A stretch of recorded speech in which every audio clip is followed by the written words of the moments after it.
is 5:30. Are we live, Becky? Very good. Thank you. Welcome, everybody, to the Brevard City Council Monday, May 19th regular meeting. I just want to say how wonderful it is to see so many of our members of the public joining us here in person.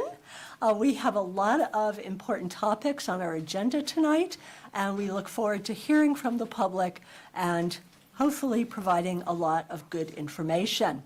I also want to welcome everybody that is watching the live stream. And with that, I will start by introducing everybody that's sitting up here. On my far left, we have, on my far right, oh, we're off to a good start here, okay. Yeah, must be a sailor. Yeah, you got it there, Army buddy. Okay.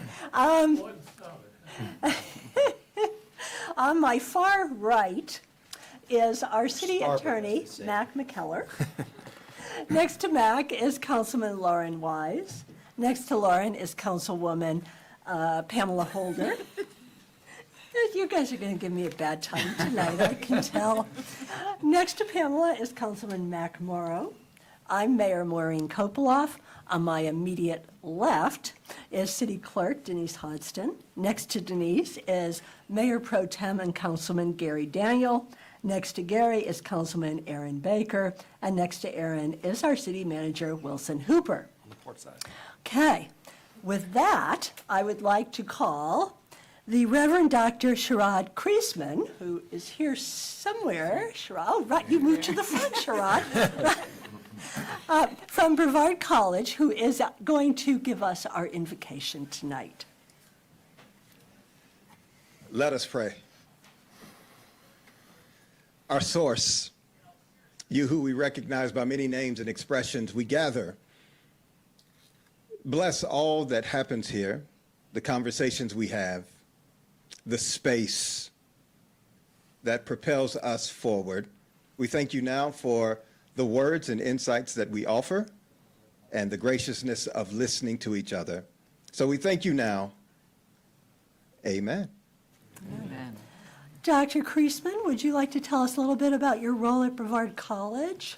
So I serve as the Dean of Spiritual and Religious Life at Brevard College. Have the pleasure of serving as the pastor to the college. So add a dash in there, that means I do whatever I need to do. That's what it is. Yes. And so it is my honor and pleasure to serve. Well, we're glad you're there, and we are so grateful to have all of Brevard College with us here in this town. So thank you. If everyone would please rise and join me in the Pledge of Allegiance. Attention, honor, pledge. I pledge allegiance to the flag of the United States of America and to the republic for which it stands, one nation, under God, indivisible, with liberty and justice for all.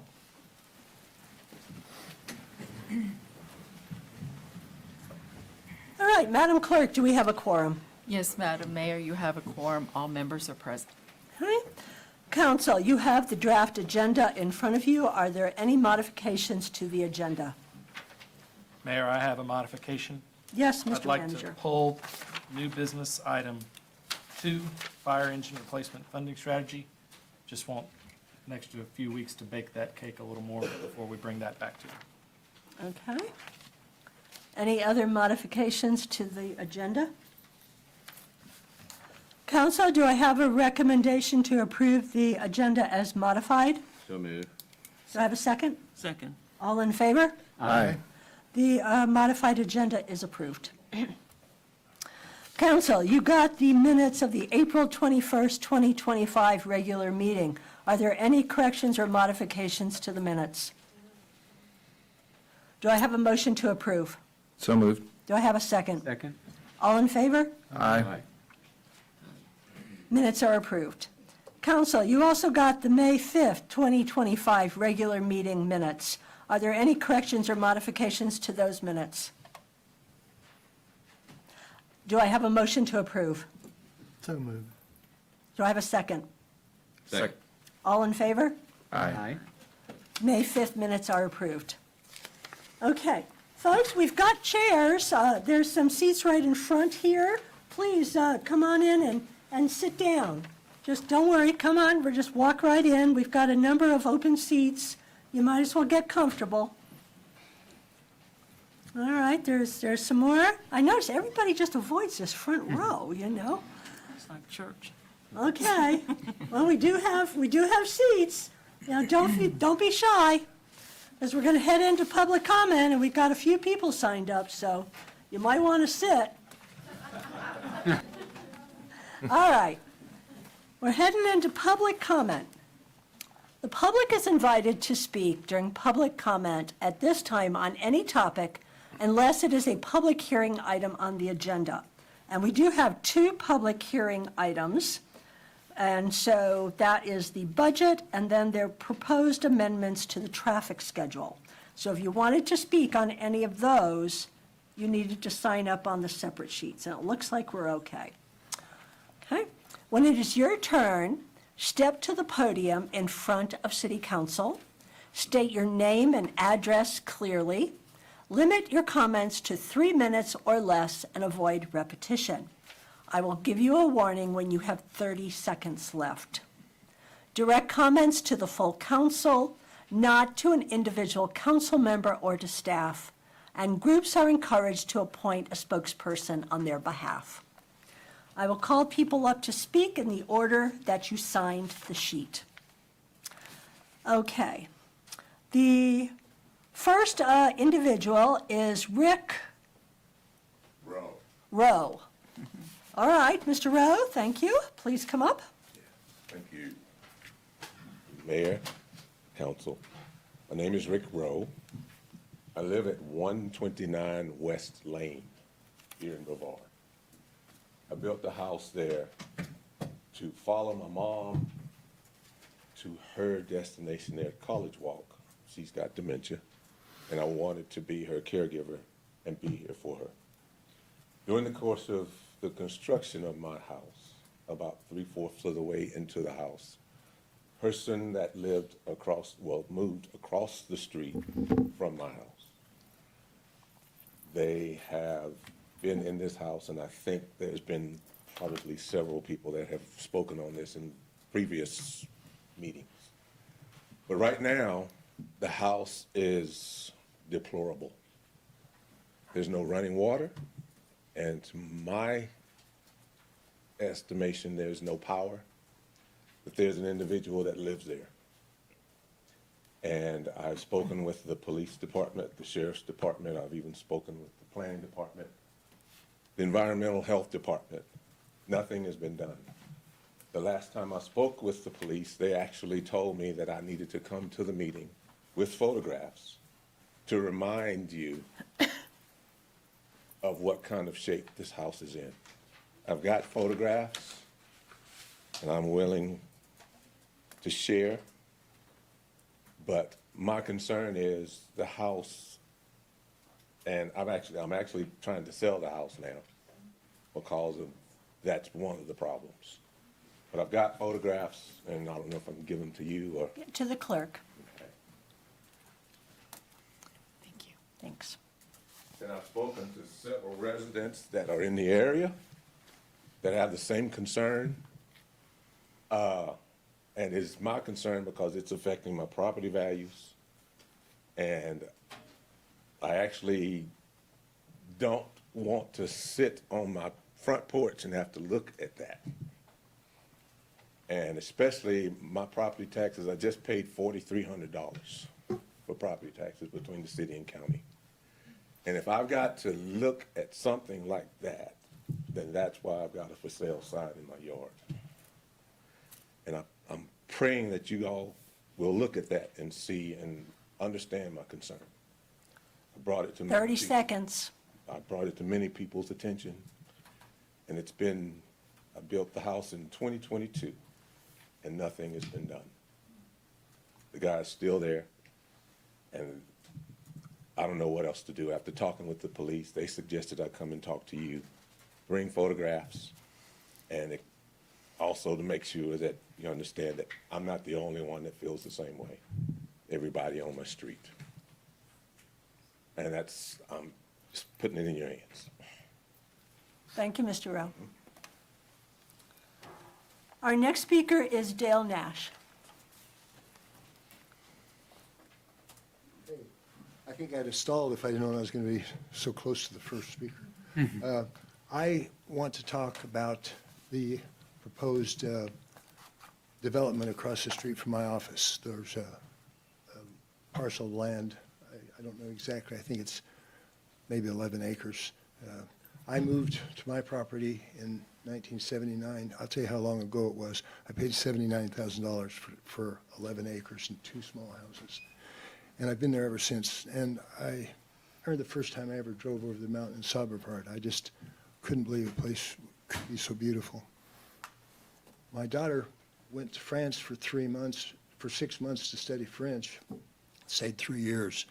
I went to visit her there once, and it was near Montpellier. I guess I shouldn't maybe have said that because I saw some strange activity going on, and they were dumping out huge amounts of wine and wasting it. And as I tried to investigate what was going on, they said that France made such good wine in many places, the fact that this geographic area and the soil produced really bad wine, they didn't want it to discredit France's good reputation as far as a producer of great wines. So the French people and the French government thought it was in their best interest to encourage the orchard, the winery, the crops to continue to be cultivated. They wanted the village to continue to look charming and clean, and the cobblestones to be attractive to tourists, because they knew that they were maybe the #1 tourist destination in the United States. So they, rather than have crowded streets and dense population and only people that were making the world-class wine, they chose to preserve the quality of the community and the environment and the lifestyle, because that's what they wanted to live in, and that's what they knew was the best attribute that drew people to their country, the nature and the beauty and the lifestyle. And I think that's our best. I mean, we've got lots of good things. We used to have healthcare I was really, really proud of. We used to have, I love the music center. There's lots of things we've got, but I think nature's what we have mostly to thank for the attractiveness of this town to other people. Thank you. Thank you, Dr. Nash. Next speaker is Connie Nash.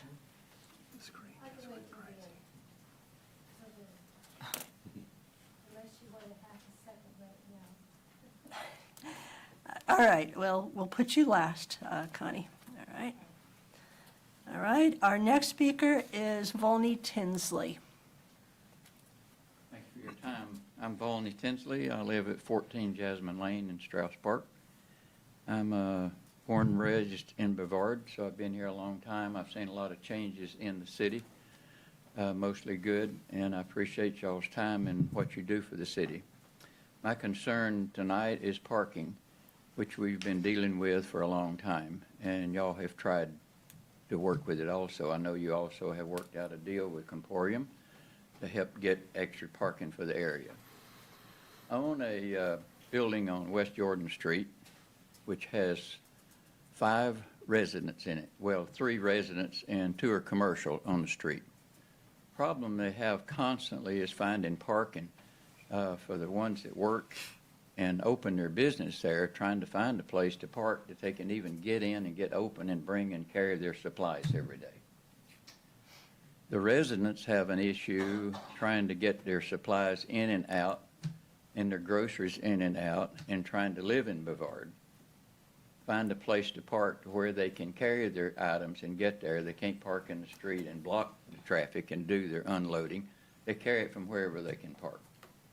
I realize in a large city, the walking from Comporium up to the middle of town is not a big deal. But in a small town, it is a big deal. The life of the merchants that work in here and trying to make a living depends on people being able to come in and shop and find a place to park. As an outsider looking in, we don't understand and see all the problems that y'all deal with every day. But why on earth you would agree to a design to remodify the sidewalks in town, which they needed, and trees were taking over the sidewalks, the plan that would eliminate as many parking spaces as it did, I just don't understand. The one thing you need is more parking, not less parking. And I can assure you that people trying to come to Brevard are not coming in here to see the sidewalk fixed up, the extra shrubbery that was put down in those bump out areas, which creates more work for your maintenance people to keep it up. Or do they drive into town just to sit on the park bench? They drive into town to spend money and to find a place to park to do that. So my request to y'all is consider the parking lot on West Jordan Street. 30 seconds. It has a lot of parking there. Consider some kind of a plan where you could give a sticker on an inside windshield for the people that work and try to make a living working in town, and for the residents that live here. It would give them parking, special parking there because they work in the town, they support the town, and the people that live here trying to make a living getting in and out.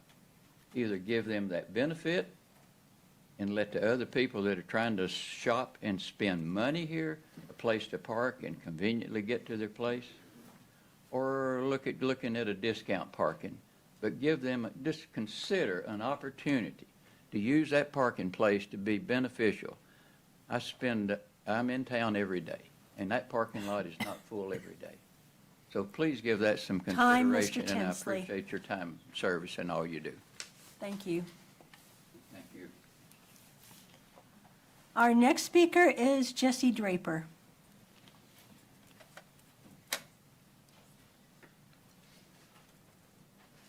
Good afternoon, Mayor Koploff and City Council members. My name is Jesse Draper.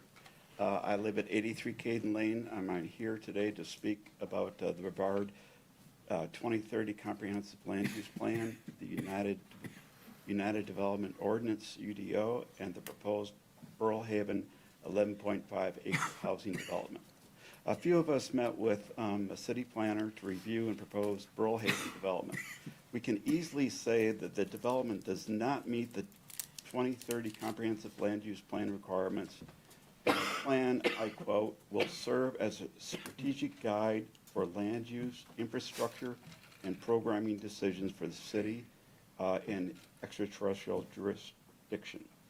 The future land use map and accompanying character area descriptions should be referenced by decision makers, including city staff, planning board, and city council in rezoning cases and development proposals.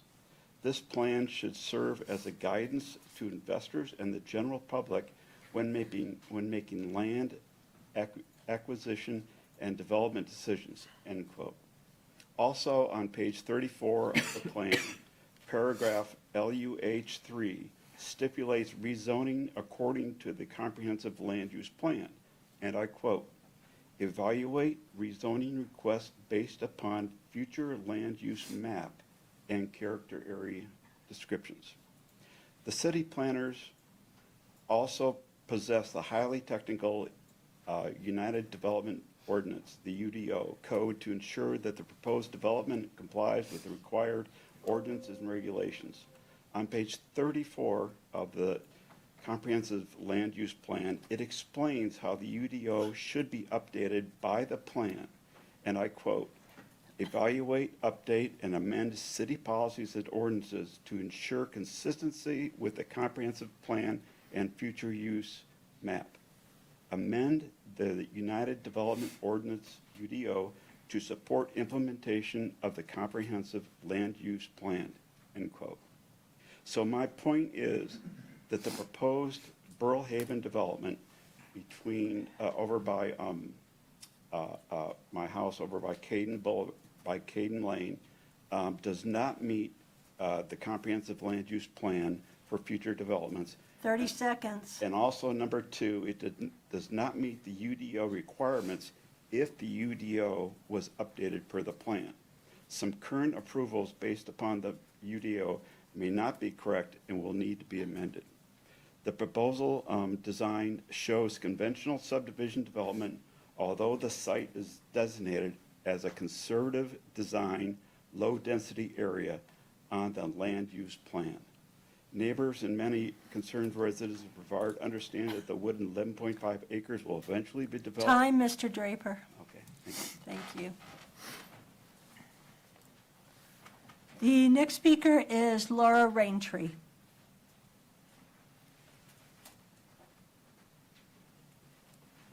Good evening, I'm Laura Raintree, and I live at 70 Caden Lane. I'm neighbors with Mr. Draper and across the street from Dr. Nash. Thank you all for this opportunity to speak to you and for the work that you do for our city. To kind of dovetail with what Mr. Draper was saying, there's a conflict between what our land is rated on the comprehensive land use plan that's on the city website versus what the city has in pictures. It's a small bump out that was petitioned by John Taylor like 30 years ago to be included in the city limits for his development, which was where we live now. Then he sold the land repeatedly, and now it's in the holdings of a LLC that's financed by someone from Jacksonville, Florida, to put in 65 homes on a heavily wooded, steep slope, 11.5 acres, with one entrance and exit onto Brevard, which is the state road side.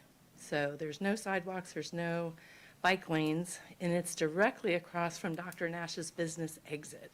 It's on a blind turn where it's 35 miles an hour. So we're looking at a lot of ecological destruction. It's a wildlife corridor currently for black bear, turkey, even some large cats, you know, that moving back and forth into Bracken Mountain Preserve. And there are about 5 out of the 8 goals on the first page of the comprehensive land use plan, which this development is completely out of integrity with. And my understanding of integrity is when our values are in alignment with our actions. So the values stated in this land use plan are not being demonstrated by the permitting process of this high-density development being squeezed in between public housing in the Crest and the Rosenwald community and this tiny little last street of city limits before the county extension. So I've contacted Mr. Ray at the planning department, and there is no way, he said, for citizens or the city council to have something rezoned unless it's the landowner's request.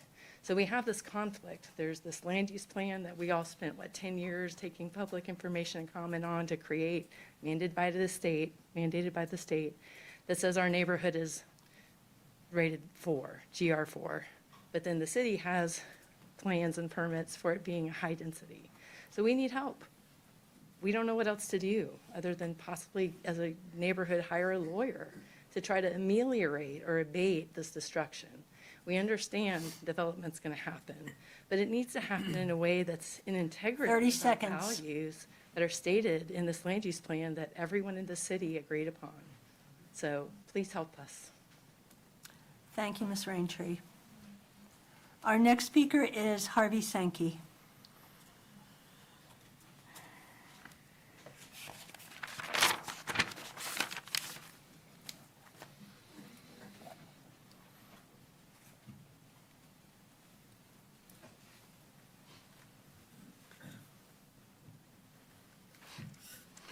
Good evening, Madam Mayor, City Council members. My name's Harvey Sanki. I live at 51 Trail House Lane.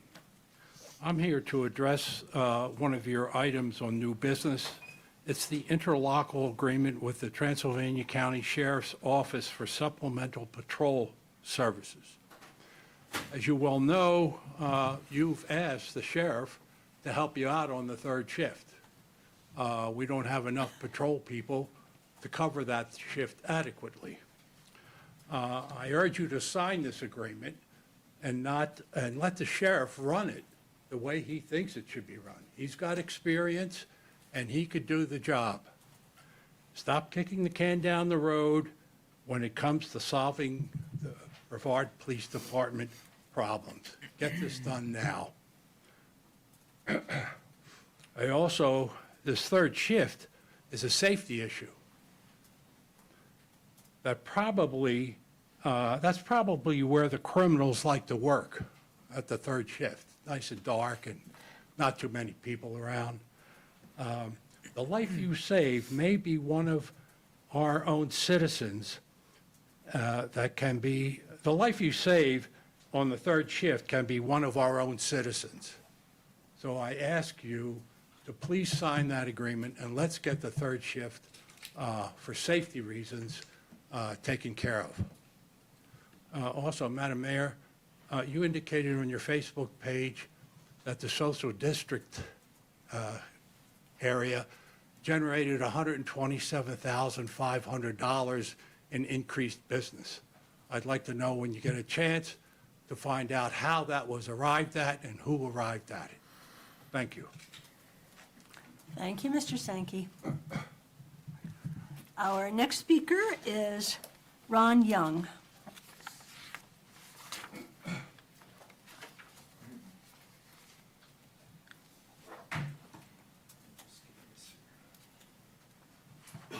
Good afternoon. My name is Ron Young, and I live at 77 Caden Lane. Mayor, Council, appreciate the time. Here to speak about my concerns pertaining to Burl Haven, the high-density housing development proposed on 11.5 acres off of Probart Street. They will clear cut and bulldoze flat, heavily wooded and steep slope property. I'm very concerned about habitat loss and the environment. This development shows absolutely no regard for the natural world. 35% of the world's forest cover has been destroyed, much of it in the last 300 years.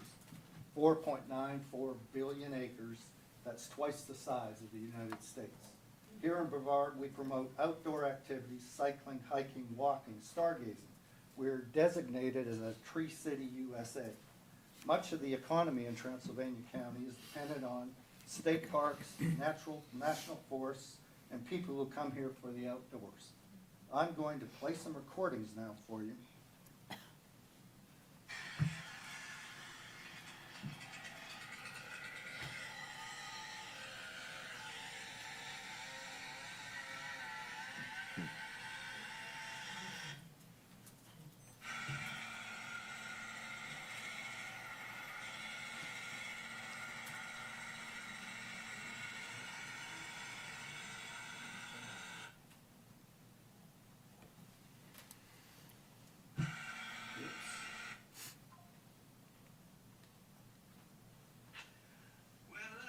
Whoops. Didn't want to play that one. I don't think you want to hear me singing. This is from my front porch. A bunch of birds singing away here. And this is about 120 feet from Burl Haven development. It's right across the road from where I live. And a Merlin app from Cornell University recognized all these birds: chimney swift, downy woodpecker, ruby-throated hummingbird, pine warbler, red-shouldered hawk, blue-headed vireo, red-bellied woodpecker, American robin, American goldfinch, scarlet tanager, red-eyed vireo, song sparrow, gray catbird, wood thrush, blue-gray gnatcatcher, tifted titmouse, northern cardinal, American crow, Carolina chickadee, blue jay, eastern 30 philly, seconds. Carolina wren, eastern phoebe. 11.5 acres of pristine habitat, all kinds of trees, other vegetation for birds, mammals, insects, all interwoven. But when the chainsaws and bulldozers are done, it will guarantee the death of hundreds, if not thousands, of living creatures. Brevard, we can do better. Thank you. Thank you, Mr. Young. All right, our next speaker is Skyler Jeffrey.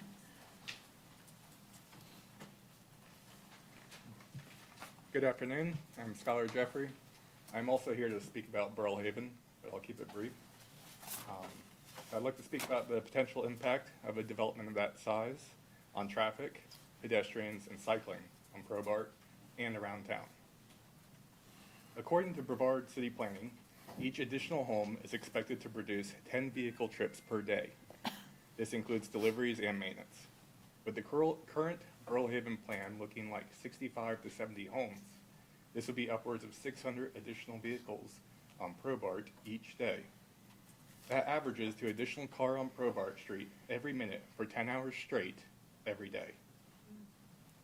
When the City of Brevard commissioned a traffic survey on Probart Street in October of 2023, there was an average of 713 vehicles passing the music center every day. 600 more daily vehicles would be a 90% increase in traffic.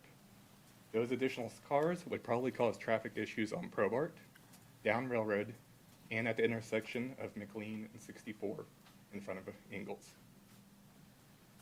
In the Comprehensive Land Use Plan 2030, it states Brevard will be a premier destination for biking and walking, with a safe and expansive network of bicycle and pedestrian facilities connecting the city to the surrounding outdoor, recreation, and cultural destinations. I would say that Bracken Mountain Preserve and the Brevard Music Center are two premier destinations of Brevard.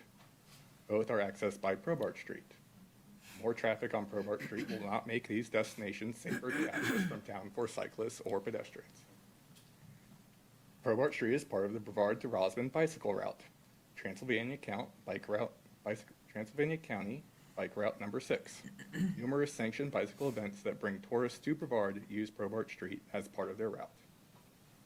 So I hope the future Burl Haven development can be designed in a way that doesn't affect the safety and accessibility of our town to pedestrians and cyclists. Thank you. Thank you, Mr. Jeffrey. Our next speaker is Dr. Paula Hartmanstein.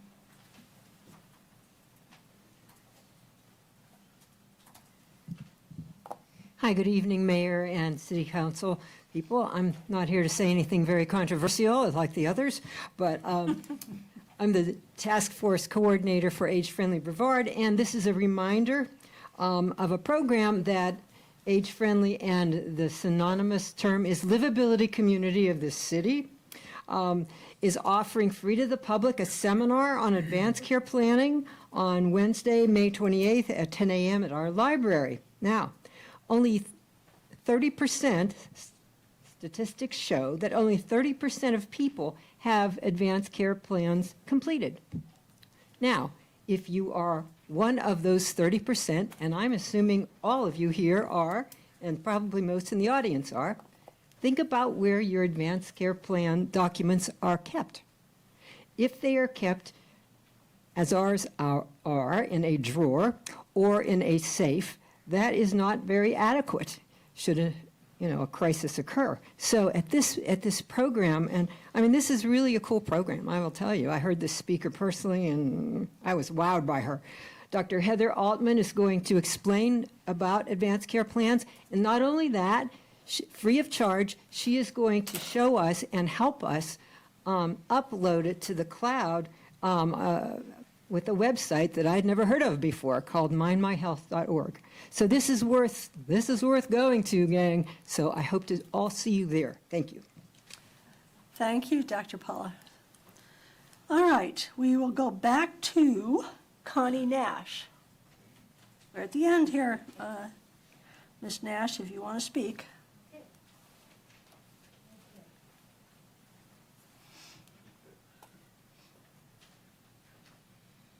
I'm really glad that you allowed this to happen. It seems like it's going quite well.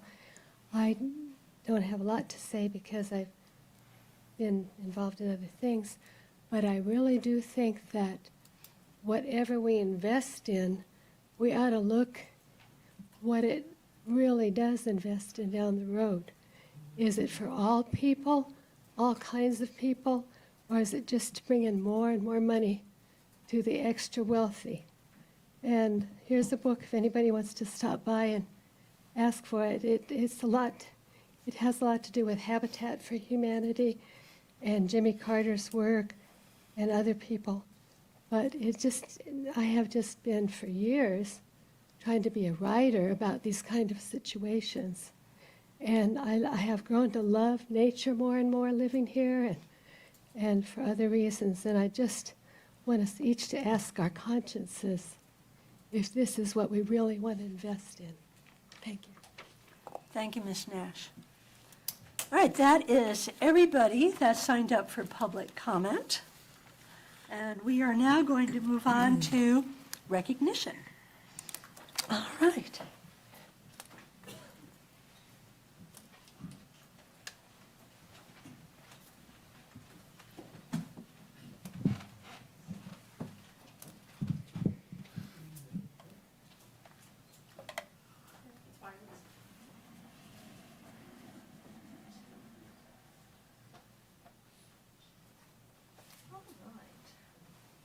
We have a very special proclamation this evening, and I'm going to ask Madeline Duroff to please come join me. Madeline? All right, I'm going to read the proclamation right there. We're centered, or they'll tell us we're not. All right.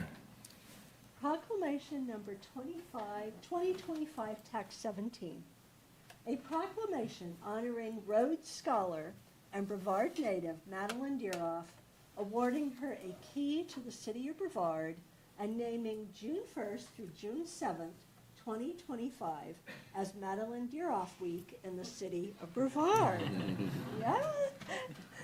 Whereas Madeline Duroff is a culture preservationist and folk musician from the city of Brevard, who in 2025 was awarded a Rhodes Scholarship to Oxford University. And folks, that is very, very impressive. I mean, really, Madeline, congratulations. If you're not familiar with the Rhodes Scholar Program, it doesn't happen very often, and so we are just so thrilled that it has happened to Madeline. Whereas Madeline is the daughter of the late Beth Duroff and Roland Duroff. She is a graduate of Brevard High School and Davidson College. Whereas Brevard's culture has influenced Madeline's successful scholarly pursuits in folk arts, literature, and the people of the Appalachian region. And whereas Oxford University is considered to be one of the world's top universities, and the Rhodes Scholarship is one of the most prestigious academic awards in existence. And whereas noteworthy Rhodes Scholars include former President Bill Clinton, former National Security Advisor Susan Rice, journalist George Stephanopoulos, and columnist Nicholas Kristof. And whereas Rhodes Scholars that are perhaps not as famous occupy positions of prominence in the fields of human service, government, science, business, law, medicine, arts, journalism, athletics, religion, academia, and others. Whereas the city of Brevard holds most high the virtues that earned Madeline this monumental recognition: scholarship, service, and commitment. Now therefore be it proclaimed by the mayor and city council of the city of Brevard that 1, this body expresses to you, Madeline Duroff, on behalf of our citizens and officials, our utmost pride and appreciation of your achievements and our deepest thanks for representing the best of Brevard around the world. A key to the city is hereby bestowed to you, and I'm going to take it out so you can see the key to the city. Right. You get to hold your key.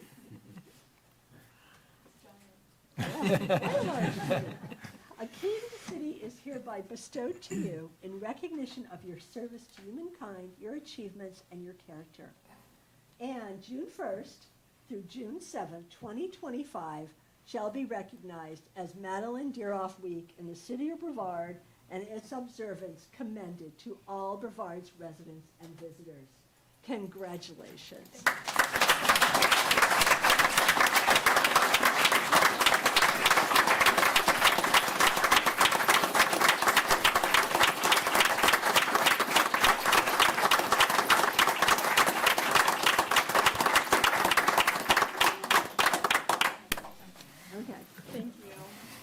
You're so welcome. And you know, the key, you say the key doesn't actually unlock anything.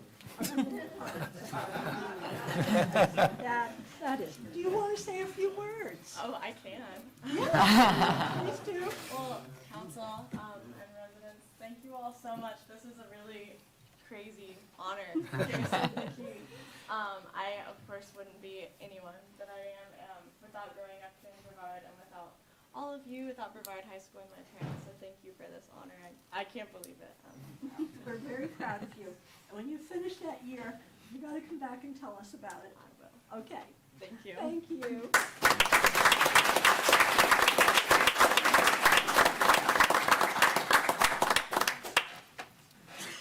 Madeline, here's your.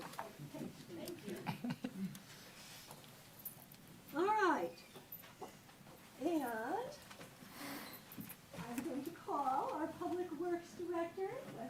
you. Wesley, come on up.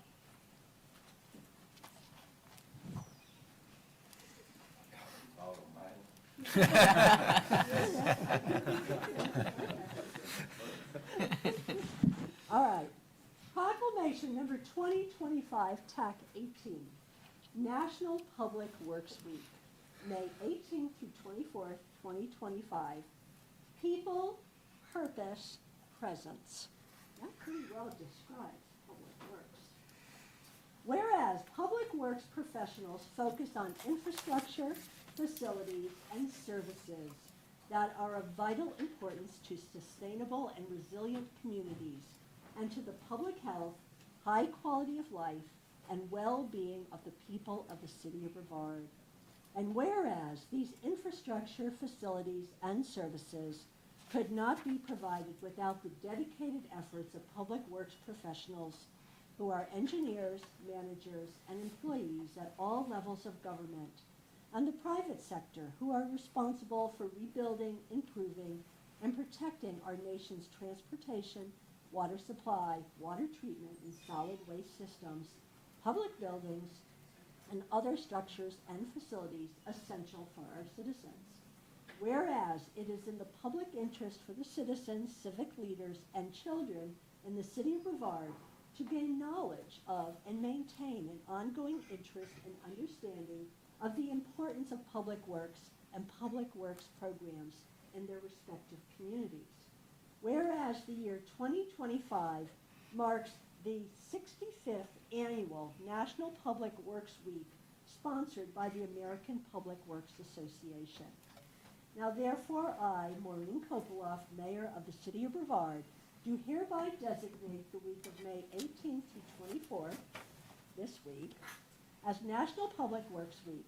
I urge all citizens to join with representatives of the American Public Works Association and government agencies in activities, events, and ceremonies designed to pay tribute to our public works professionals, engineers, managers, and employees, and to recognize the substantial contributions they make to protecting our national health, safety, and advancing quality of life for all. So thank you on behalf of the elected officials, on behalf of the community. I just want to say we are so thankful and so proud of our public works staff. Those guys do an incredible job, led by an incredible leader, Wesley.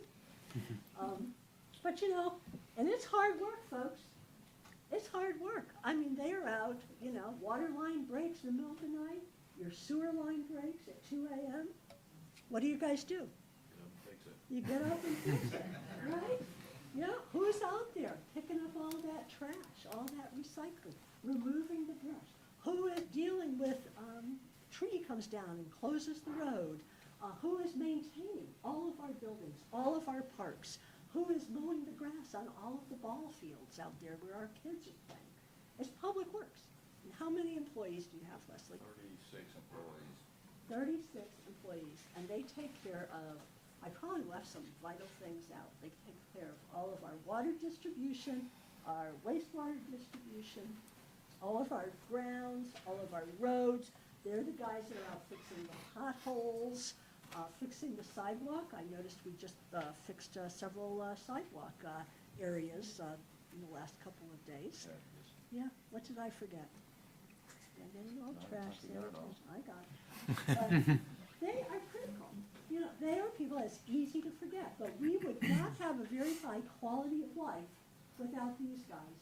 And so when you see your public works folks out there, just thank them. Tell them how much you appreciate the job that they do for all of our citizens. And I just want to say, we absolutely respect and appreciate every single one of those employees. So thank you for the job that you do in leading that great team effort. Wesley, thank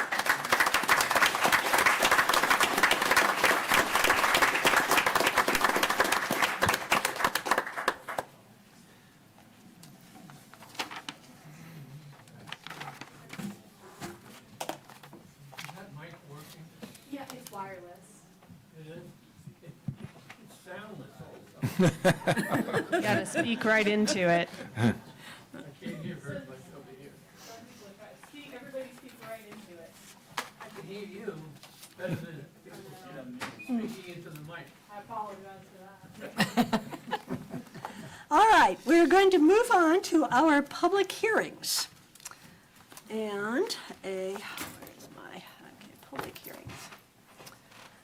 All right. The public is asked, I'm going to read this instructions once, even though we have 2 public hearings. The public is asked to adhere to the following guidelines for the public hearings. Register with the city clerk, which is what the sign-up sheets are, by printing your name, address, and phone number on a sign-in sheet. When it is your turn, step to the podium in front of City Council, state your name and address clearly. Be concise, avoid repetition, and limit your comments to 5 minutes or less. Direct comments to the full council, not to an individual council member or to staff. This is a time to provide your comments, but not to ask questions. A public hearing is not an appropriate venue for a question and answer session. Designate a spokesperson for large groups. Each person may speak once for a specific public hearing. Okay, and our first public hearing is on the proposed FY 25-26 budget and ordinance, and our city manager is going to give a recap of that. Yes, ma'am. I have a few brief introductory comments, but I'd encourage everyone who wants to dig deeper into the details of the budget to find it online or to visit us here in City Hall and pick up a copy that looks like this. I gave my in-depth presentation on the budget at the last meeting, and so you can also go back and watch that on YouTube if you'd like more information. But I will highlight some notables here before the public hearing. This year's budget was built during a time of economic uncertainty, a slowing economy, uncertainty from Raleigh and Washington, possibly the impacts of the storm. All those things affected the budget as it is recommended. It was also built following a property revaluation conducted by Transylvania County, which saw residential property values skyrocket. This tends to rearrange the chessboard a little bit and draw attention to budgets more than in a normal year. With that said, it does indeed contain a tax rate 2.75 cents above our revenue neutral rate of 33 cents. The impact of this tax rate will vary from property to property, but for a house valued at $350,000, the 2.75 cent increase equates to $96. However, it maintains all services, not one step back. I get the impression from you and from folks I talk to that our community isn't ready for reduced services, and so this budget maintains them. It covers the increased cost of things we have to buy to provide those services, like electricity for street lights, chemicals for water treatment, vehicles to provide services with, and health care for our employees. It also endows your priorities, housing, recreation, and downtown. It invests in employees. It gives all our employees a 3.5% cost of living increase, keeping them ahead of CPI and ensuring that all employees, let me say again, all employees make above the living wage for our area. It also funds our employee benefits package at the same level as before. And this is just some additional commentary that I'll offer. I've yet to talk to anyone in Brevard who doesn't think employees should be well compensated. And just as an aside, I've seen some chatter that suggests our employees are overcompensated, but I've got recent market data to show that they aren't. They are fairly compensated. So with those comments, Mayor, I respectfully submit my recommendation for public hearing. And at the conclusion, Dean Luby and I will do our best to answer your questions. All right, thank you, Mr. Manager. At this time, we will call people up who signed to speak. Our first speaker is, oh, thank you. That's why we have a city clerk. Thank goodness. Council, I need a motion to officially open the public hearing. So moved. Second. All in favor? Aye. The hearing is officially open. Now I will call our first speaker. Our first speaker is Steve Keat.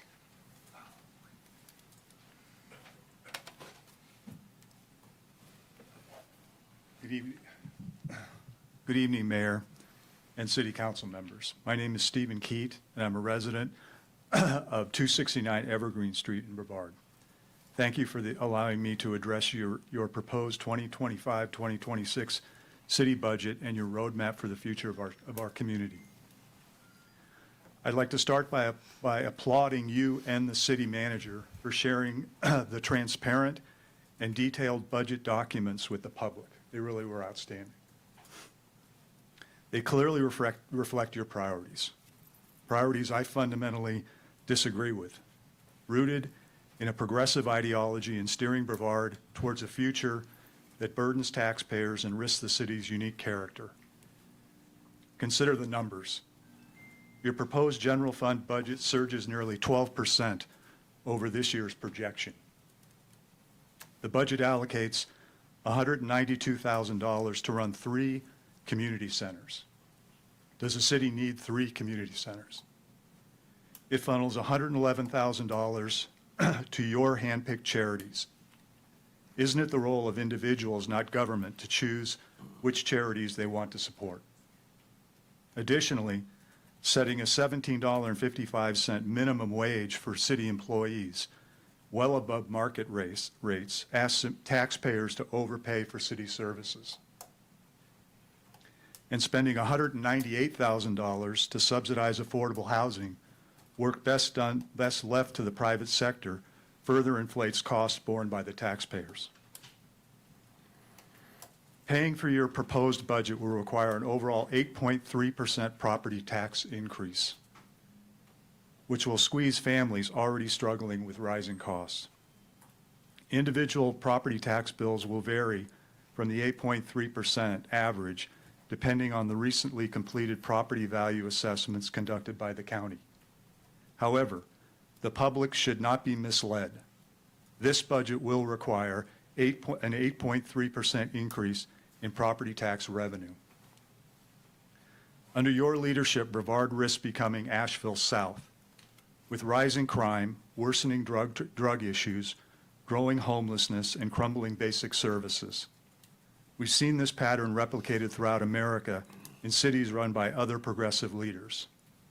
You have the power to pivot, to prioritize fiscal discipline, protect taxpayers, and restore Brevard's safety and charm. I urge you not to adopt this budget. Thank you for your attention. Thank you, Mr. Keat. Our next speaker is Rodney Locks.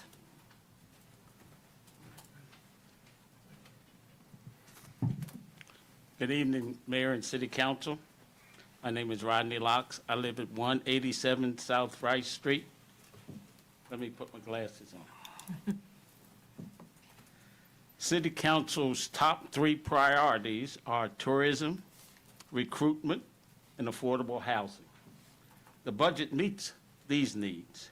You are asking me, do I agree to spend our money as recommended? You budget $10,943,900 for personnel, $10,014,300 on operation, and $1,735,000 on capital projects. I am willing to pay for initiatives to bring in high-paying jobs so that your constituents can afford to live, work, play, spend their money, and raise their children here in Brevard.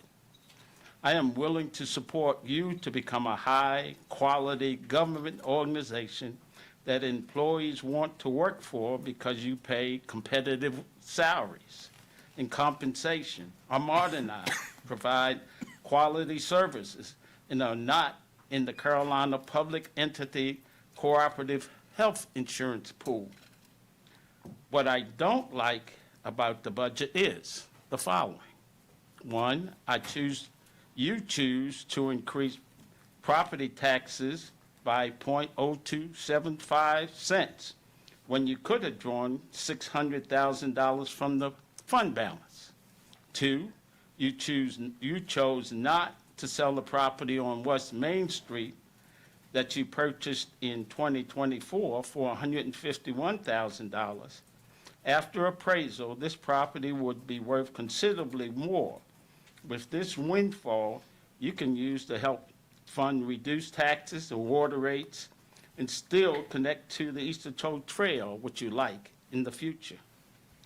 You chose to make the property tax rate on the heart of Brevard 0.0175 cents per $100 valuation, and on the resident, 0.3575 cents per $100,000 valuation. You chose to increase the water rate on the first 1,000 gallons by 4%. At the same time, you choose to offer 30% reduction in utility rates, subject to an agreement that such business achieve economic development performance measures. You choose to increase the government-imposed annual burden on the residents of the low income level with tax increases and water rate hikes.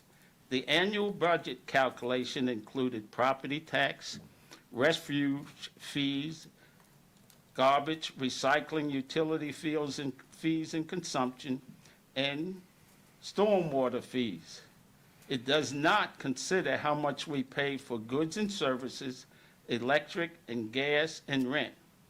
You chose to decrease the overall annual burden on residents with high property taxes in some commercial and industrial properties, making the low-income residents show the most of the annual burden. The annual burden can reduce the low-income resident's annual salary by $1,500 to $3,441 a year. You chose to set the city's compensation level at the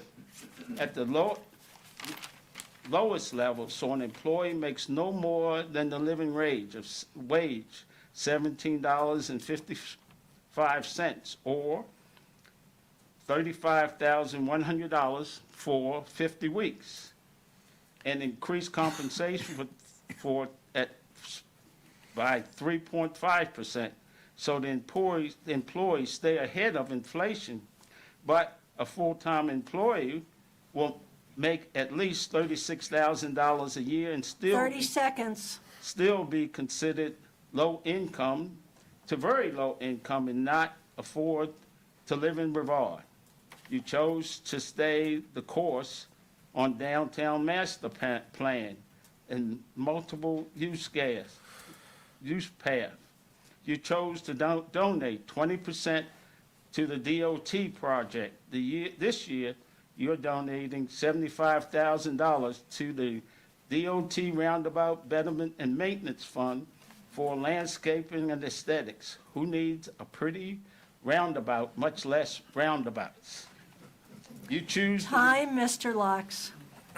Thank you. Thank you. Our next speaker is Rebecca Wynn.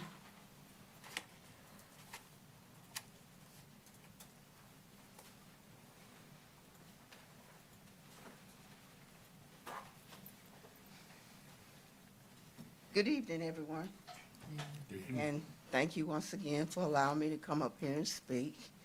I know I'm not good at this, but I'll say what I have to say. And I'm going to finish what Mr. Locks had to say. Okay? We don't need no pretty roundabout, of course. You choose to replace the Esto Trail Boardwalk to the tune of $4,400 million to just under $1.3 million, which is on page 133, which it should be torn down and not replaced instead of fixing the culvert on Mills Avenue. Next, you have to fix Cache Valley Road due to excess traffic. Now, his response is he does not agree with the budget because, as he has told you before, people cannot afford to live in Brevard and Transylvania County. City Council needs to change directions and focus on community and residents. Show Brevard City Council it's committed to improving the quality of life in its residents and tangible measurement ways. I can suggest how to do that, but he doesn't have enough time. But what I want to tell you about, last year I came up here, I told y'all how much money I made. I made $26,706 a year. This year I made $27,638, increased up $932. That's a 0.967% increase. That's $77 a month.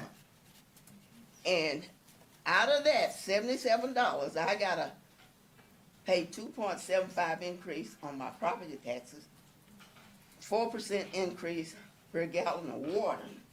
And I don't know how you expect me to live. But then you had a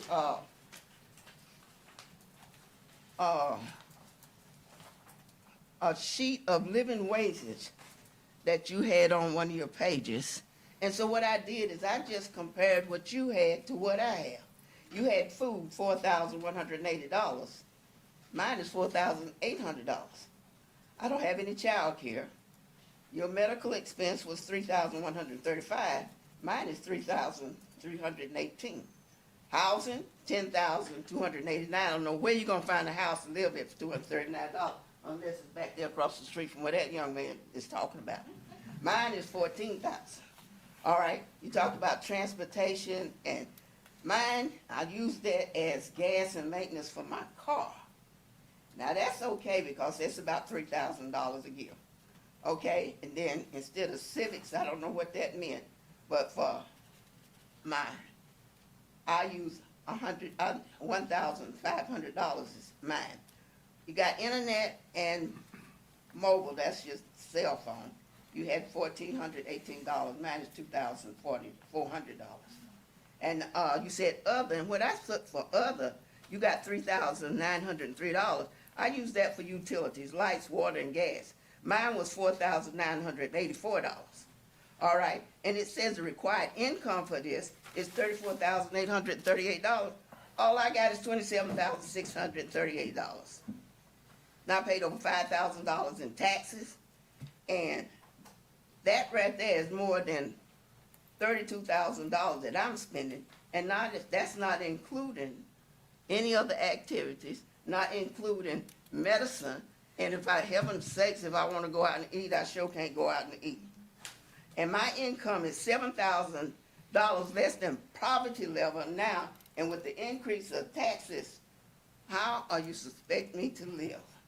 I will be a statistic along with the other 4,100 other people in this county. So consider those people that are still living here, if it's going to be livable for people here in Brevard. Thank you, Ms. Wynn. Our next speaker is Harvey Sanki.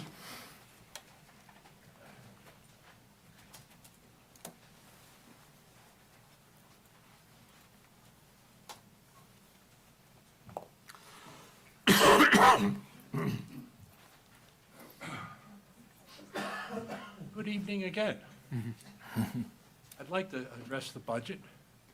And the last speaker said it very well about what I'm going to talk about here.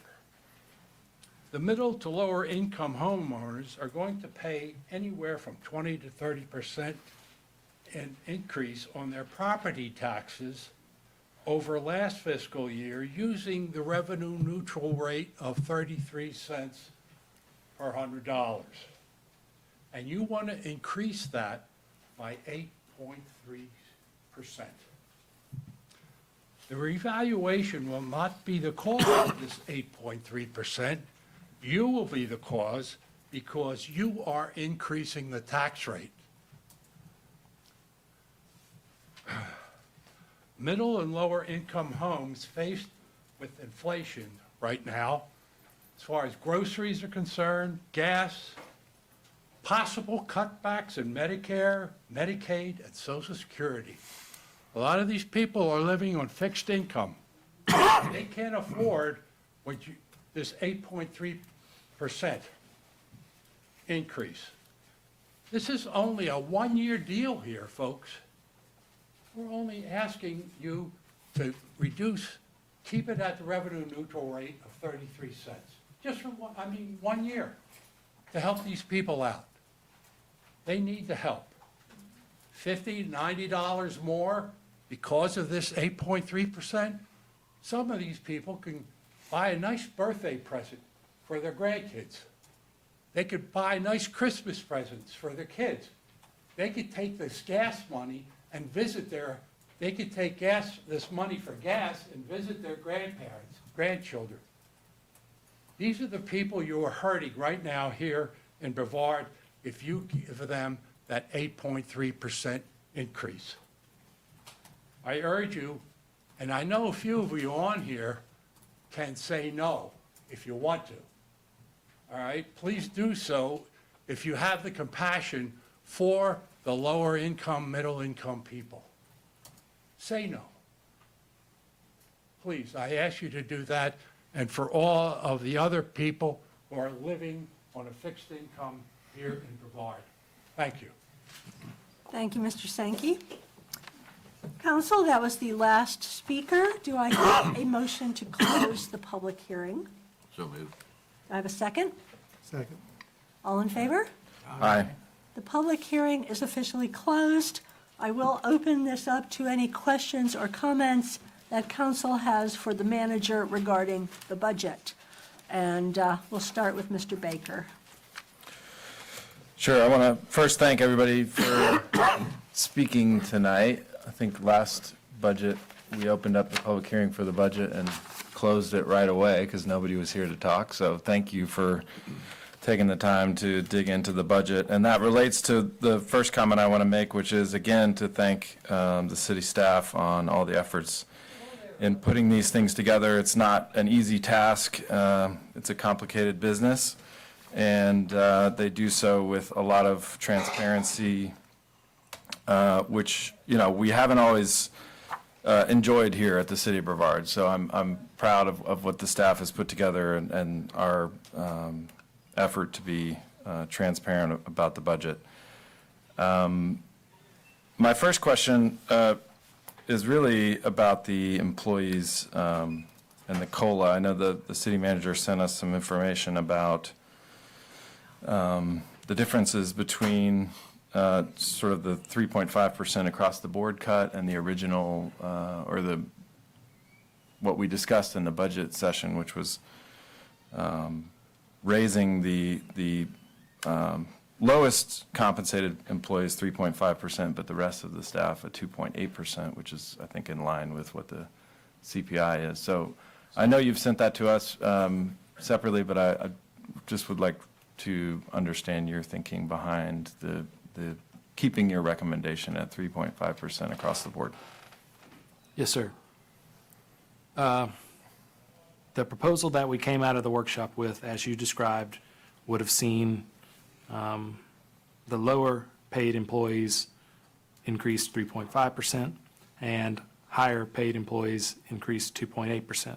However, we didn't name at the time where that line would be drawn. So staff and I went back and considered a fair line and a line that would not cause some of the typical issues that you encounter when you do tiered compensation systems, like compression, like people in lower pay grades with lower skills, important skills, but not as many as those in higher grades, sometimes getting paid more than a person with more skills. And we actually found a way to do it fairly because we have a vacant grade. So we have 20-something grades. Grade 21 is vacant right now. And so theoretically, you could increase grades 20 and below by a percentage that's higher than you're going to increase grades 22 and above and avoid that compression. However, when we ran the numbers, we discovered that that only saves about $16,000 on a $10 million budget. And so we felt that the morale issues and the other consequences that we'd face by having a tiered system like that were just not worth such a small savings. And so that's why I came back and recommended that we stick with a 3.5% across the board compensation increase for everybody. Thank you. And finally, just a few more comments. You know, it's a tough business putting a budget together. Some of the priorities that this said in years past are not being funded at the level that they were 2 years ago or 3 years ago. Some of those priorities have been cut in years past, and not that funding has not been restored. The one thing that we haven't sacrificed on, and I'm proud of us for not doing so, is in affordable housing. And we're making real progress on that front with the Fairhaven Meadows project, with the property off of Azalea Avenue, and with an effort that we're going to talk about a little later on in the agenda. And that is something that we need to be involved in. You know, the housing costs are not being taken care of by the private sector. We've seen what doing nothing leads to, and I think all of us up here have maintained, and some of us ran on, when we were campaigning, the effort to improve housing affordability in Brevard. Now, those things don't happen overnight, but I'm not going to listen to the cynical side of the equation that says that because it hasn't happened overnight that it's not worth doing. Because some things that are really important take a little bit of time and take dedication and take multiple years of budgeting in order to see them through. And so I'm proud that we've maintained that, and look forward to voting for this budget in a couple weeks. Mr. Daniel? Well, I would agree with what Mr. Baker said. You know, we know that housing is an issue nationally and worldwide. And, you know, the market isn't fixing it, it's causing it. And if it's going to be fixed, who but us? We have an opportunity, we have the means to address this. I think it's, you want to talk about an economic driver, having homes for the working people of our city, in our city. I can't think of anything that would be more economically sound than that they would be having a place to live in town. You know, part of the fee increases are, I think one thing that we forget is that a few years back, you know, we did not replace our septic plant. We did some repairs and we did some retrofitting, and those costs were actually parsed out over the years. And it was decided at that time, rather than just all at once, we would just add 4 cents every year until we got to where we could pay back the money that we spent on that plant. So there, you know, as someone mentioned, you know, this is a complicated process, and you know, again, the cost of living, the cost of everything is going up. And we, the city, experience that just as you do. And we have, the only way that we can ameliorate that is to cut back on services. So it is difficult.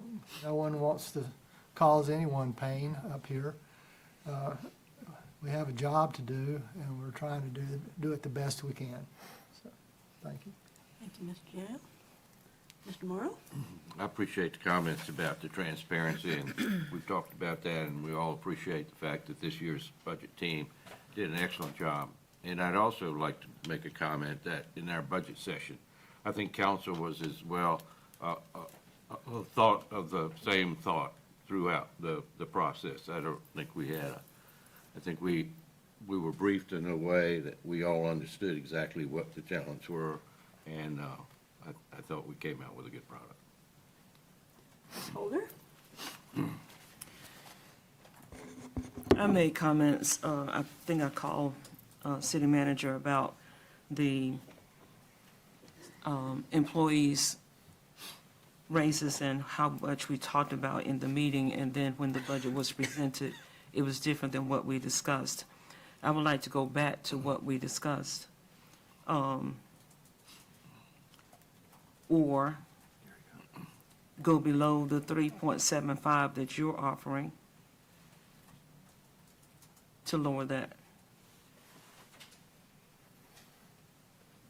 When we discussed it, we talked about the increase of 3.5 for persons who are below the minimum of $17.55. That was the purpose of that, to make sure that they were making that salary. And that was the purpose. That's how we came up with the difference in the increase at 2.8 and then 3.5. And so now it's a 3.75, which is, in my opinion, a significant increase than what we discussed. in the Excuse me, budget. Councilmember, it is still 3.5. Is it still 3.5? I thought I heard you say 3.75. No, ma'am, 3.5% for all employees. Okay. 3.75 is the tax increase. That's, okay, thank you. No, I got 2.75 on that. Yes, 2.75 on the tax. So I would like to go back to that discussion and maybe propose something else. And I know you said that it only saves $16,000, but $16,000 is $16,000. And since salaries are usually confidential, then, maybe everybody can understand that.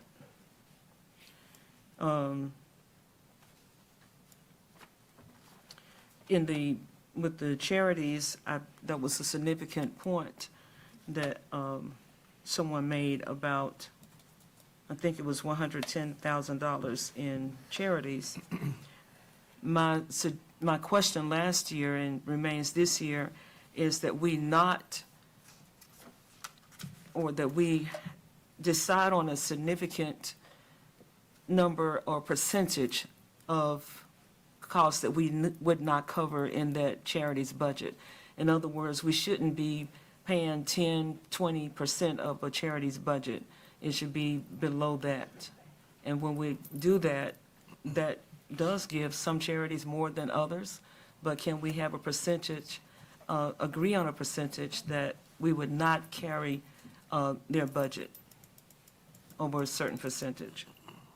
Most grantors have that same rule.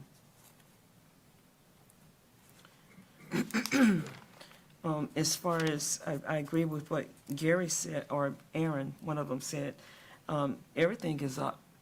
And I think one of our presenters said the same thing. We haven't considered, that there's lights and food and gas. And my daddy used to say, just because I'm a pastor, I don't get a discount.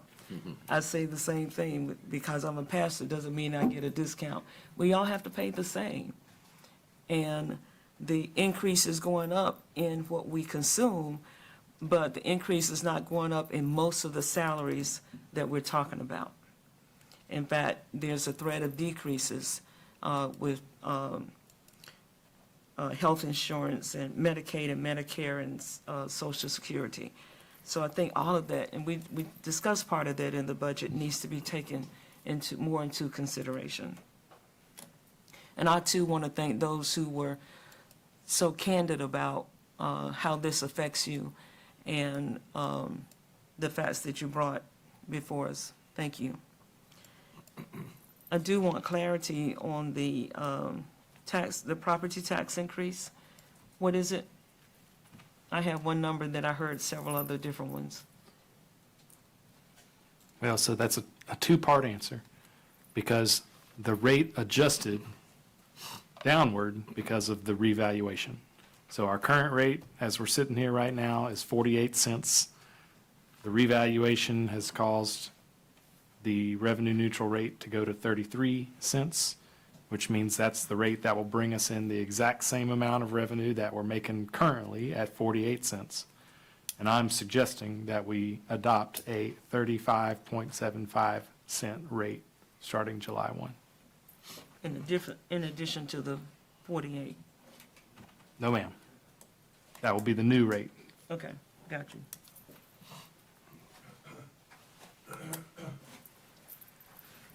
That's all, thank you. Mr. Wise? I also want to thank our staff for putting this budget together in an especially challenging year. I definitely want to thank everyone in the public who came and spoke to us today and before. As Councilman Baker said, I believe last year we maybe had one or two comments, so that interest in what we're trying to do is critical to us understanding what our public is hearing from us. But I do think you're not hearing everything we're trying to say.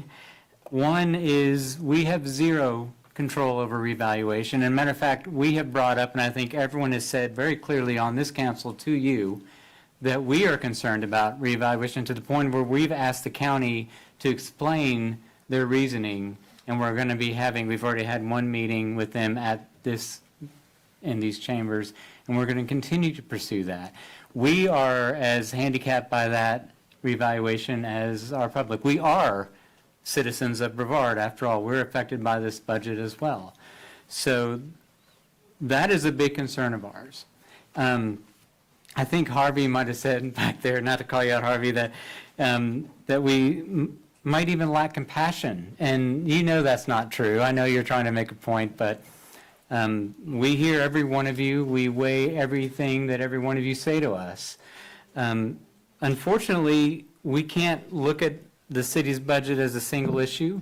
We can't look at the city budget as a single year. We have to continually try to project what's happening in the future. And one of the things that's happened in the past is that didn't happen. And now we are trying to solve some problems that weren't taken care of in the past. And that, one example is making sure our sewer treatment plant, which a number of people have come and spoken about and had concerns about. Other things are like housing. The public sector is not taking care of housing. I mean, that is clearly the case. We have to help with that. It is a priority of the city. Every one of us up here has said that very clearly.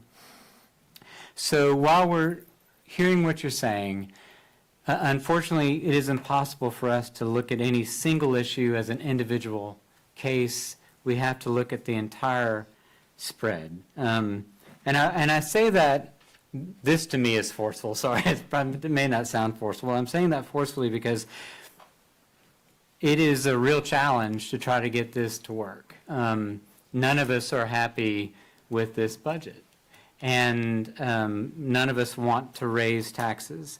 And I think some of the suggestions that were brought up by Rodney and some other people don't take into consideration some larger issues. And I appreciate those comments from our public, but they don't look at the bigger picture in some cases. So we are still going to continue to work on this budget. This is a public hearing. We want to take your input and think about it. We have not voted on this budget yet. And I would ask you to continue to give us input. As I think Harvey said before, this is not a done deal. We're talking about things up here right now. So again, thank you for everyone's input, and that's all I have. All right, I think that's all the comments on this public hearing. Ms. I'm Holden? sorry, I have one more question. Wilson, when you get a chance, you mentioned that the salary projection that you presented would, or that we talked about would only save $16,000. What is the difference with what you're presenting? You see what I mean? My recommendation will cost about, 16 for the general fund and 4 for the water fund? You're very close on that, but I haven't. So in total, my recommendation will cost about $20,000 more across the budget, approximately 16.5 total. Okay, 16.5 total with what, 11 or 12 in the general fund? 13.4 in the general fund, which is the property tax supported fund. And if we went the other way, we could save 16? Well, so if you'll refer to the document that I mailed out on Friday the 9th with follow-up information, I talked about 4 different scenarios. That one, a 2.8% across the board COLA for all employees, and that would save about $60,000 across all funds. However, if we did that, we'd have some employees fall below the living wage, and the extra health insurance premiums that we're asking employees with dependent coverage to pay would hurt more. And so the 3.5% mitigates that pain, and also makes sure that everyone's salary exceeds $17.55 an hour.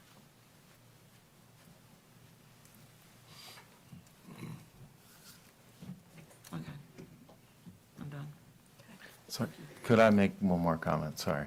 Yes, go ahead, Speaker. And Lauren brought up the revaluation. I just want to make one more point on that, that the fact that our tax rate currently stands at 48 cents per $100, and it's going all the way down to 33%, or 33 cents, should be a good indication that this revaluation was very intense for the entire county. It saw a huge shift in values going up in most cases. But that shift, as we've seen and as we've dug into the numbers, was not equal across the board. Certain properties or certain types of properties saw a much larger increase that happened to fall on the lower valued properties. And there's 2 parts of how your property tax is calculated. It's the value of your property and the tax rate. Those things are multiplied together. That's how you get how much you're paying in taxes that year. So both of those things are incredibly important. Now, we control the tax rate for the city of Brevard. The commissioners control the tax rate for the county. The county controls your property value. And I want to implore there's still time if you want to appeal your tax valuation. Please, if you need information about that, the city can provide you with resources. To be clear, the city is not in charge of that. It is the county. But we can help you find out the right way to appeal your property value. And here's another very important thing. Think about all of the properties around you. So not just your neighbors, but the bigger commercial properties downtown, some of the corporations that own buildings in town. Now think about your and your neighbor's ability to appeal your tax valuation. How much time out of the day you have, when you get home from work or you're done taking care of your kids. And think about the amount of resources that a corporation has to appeal their taxes. And the tax assessor was here at the last meeting, and he said they appeal it every revaluation, no matter what. They're ready. They're chomping at the bit when they get that bill to send it to their team of lawyers or whoever the heck they have, so they can appeal it right away. So that is an unequal part of our tax process that, again, we don't control. But I just want to make sure people understand that they're fighting their tax value every single time. And so you should too. And I know that's really difficult because working people don't have a lot of time, but please, please, please think about your valuation and reach out if you need help to do that appeal. Okay, thank you. Any last comments? I will say that if you need help, Hannah, raise your hand. She'll be glad to see her. I think there's a link on the budget page too. Is what? I think there's a link on the budget page. There's a link on the budget page, and she's a good resource, too. All right, well, with this, I think we will go ahead and take a 10-minute break before we move on to our. Can we close, we'll close the Close public this. hearing? We did. We did. Just want to make sure. Yes, before we went to comments. Yep, everybody started. Right after the public finished, I closed it. Just making Yes. sure, Mayor.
Recording in progress.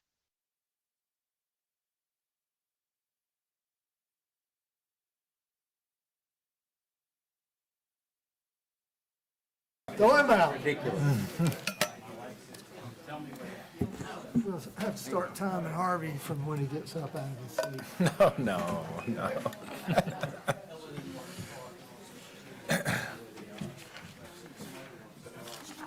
You say you weren't compassionate, Sam? Apparently, yeah.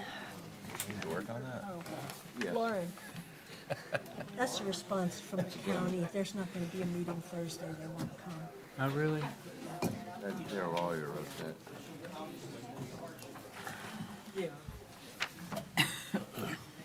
All right, I think we've got, almost everybody back.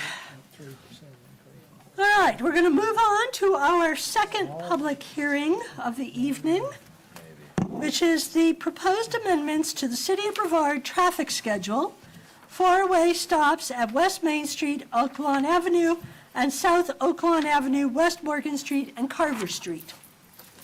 And I believe Mr. Aaron Bland, our Assistant Planning Director, is going to present. Yes, thank you, Mayor. So this is proposal from staff to amend the City of Brevard traffic schedule to create two four-way stops at the intersections of West Main Street and Oak Lawn Avenue and South Oak Lawn, West Morgan, Carver Street, and Hamlin Avenue. The all-way controlled stop is a traffic treatment that is most feasible for intersections where each approach is a two-lane road with traffic volumes of less than 7,500 vehicles per day. All of the traffic counts we have from NCDOT for these streets fall under that threshold.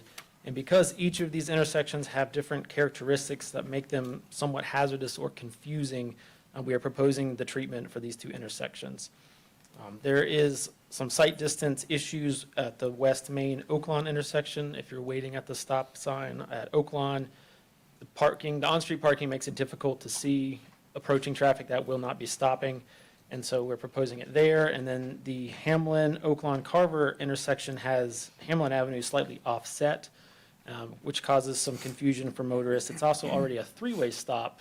Folks coming up on Carver Street don't stop, but it sort of feels like you should. Some cars stop there anyway. It causes issues. So we're proposing it there as well. So this amendment would remove these intersections from one traffic schedule and then place them in another schedule for four-way stops. Planning and police have discussed these and are both in favor of the recommendations. And tonight, this is just a public hearing staff report, but we're not requesting any action at this time. I'm happy to answer any questions. All right, we will officially open the public hearing. Council, do I have a motion? So moved. Do I have a second? Second. All in favor? Aye. The public hearing is officially open. No one signed up. There is a couple here that could speak if they want. Is there? Did somebody wish to speak that didn't sign up? Do you wish to speak? Yeah. I will allow, since they didn't realize they should sign, I will allow the speaker to speak. I'm Don Rowe, and we live on the intersection of Carver and South Oak Lawn. And I just wanted to say I support this, and I'm very appreciative of the fact that I was able to speak to you, Maureen, and then later to members of the city manager, and got I think, a fairly quick response. I know it takes some time to go through these things, but it is, as was just described here, a very dangerous intersection. I personally have escaped being hit twice within 3 feet because people cannot see at all when they come up the hill. There's absolutely no visibility to the left because of the bank, which cannot be removed because there is a 14-inch water main that runs underneath that bank, pressure water main. And so I do appreciate the consideration that was given to this and the rapid way you've addressed the issue. Thank you. Thank you very much. All right, we have no one else that has signed up. Any other person wish to speak on this? All right. Council, do I have a motion to close the public hearing? So moved. Do I have a second? Second. All in favor? Aye. Public hearing is now closed. I will now open it for questions and comments from council. And we will start with Mr. Wise. I don't have any. I think it's a great idea. Okay. All right, Ms. Holder. Did I see the intersection of, I think it's Oat Lawn and Main Street on there? Yes. I was glad to see that. Yeah, you said, Thank you you. said that before. Yeah. Yes, 2 or 3 times. Thank Yeah. you. Mr. Morrow. I think it's wonderful. Thank you. Mr. Daniel. I think it'll be helpful. Mr. Baker. Yeah, I just want to thank the staff because we've talked about this a lot at the Public Safety Committee meeting. And I do want to say, if anybody is interested in things like this, you can join us at the Public Safety Committee meeting. We'd be glad to have you there. I'm going to be careful with how I say this because it might sound like a criticism, but it's not. It's absolutely not.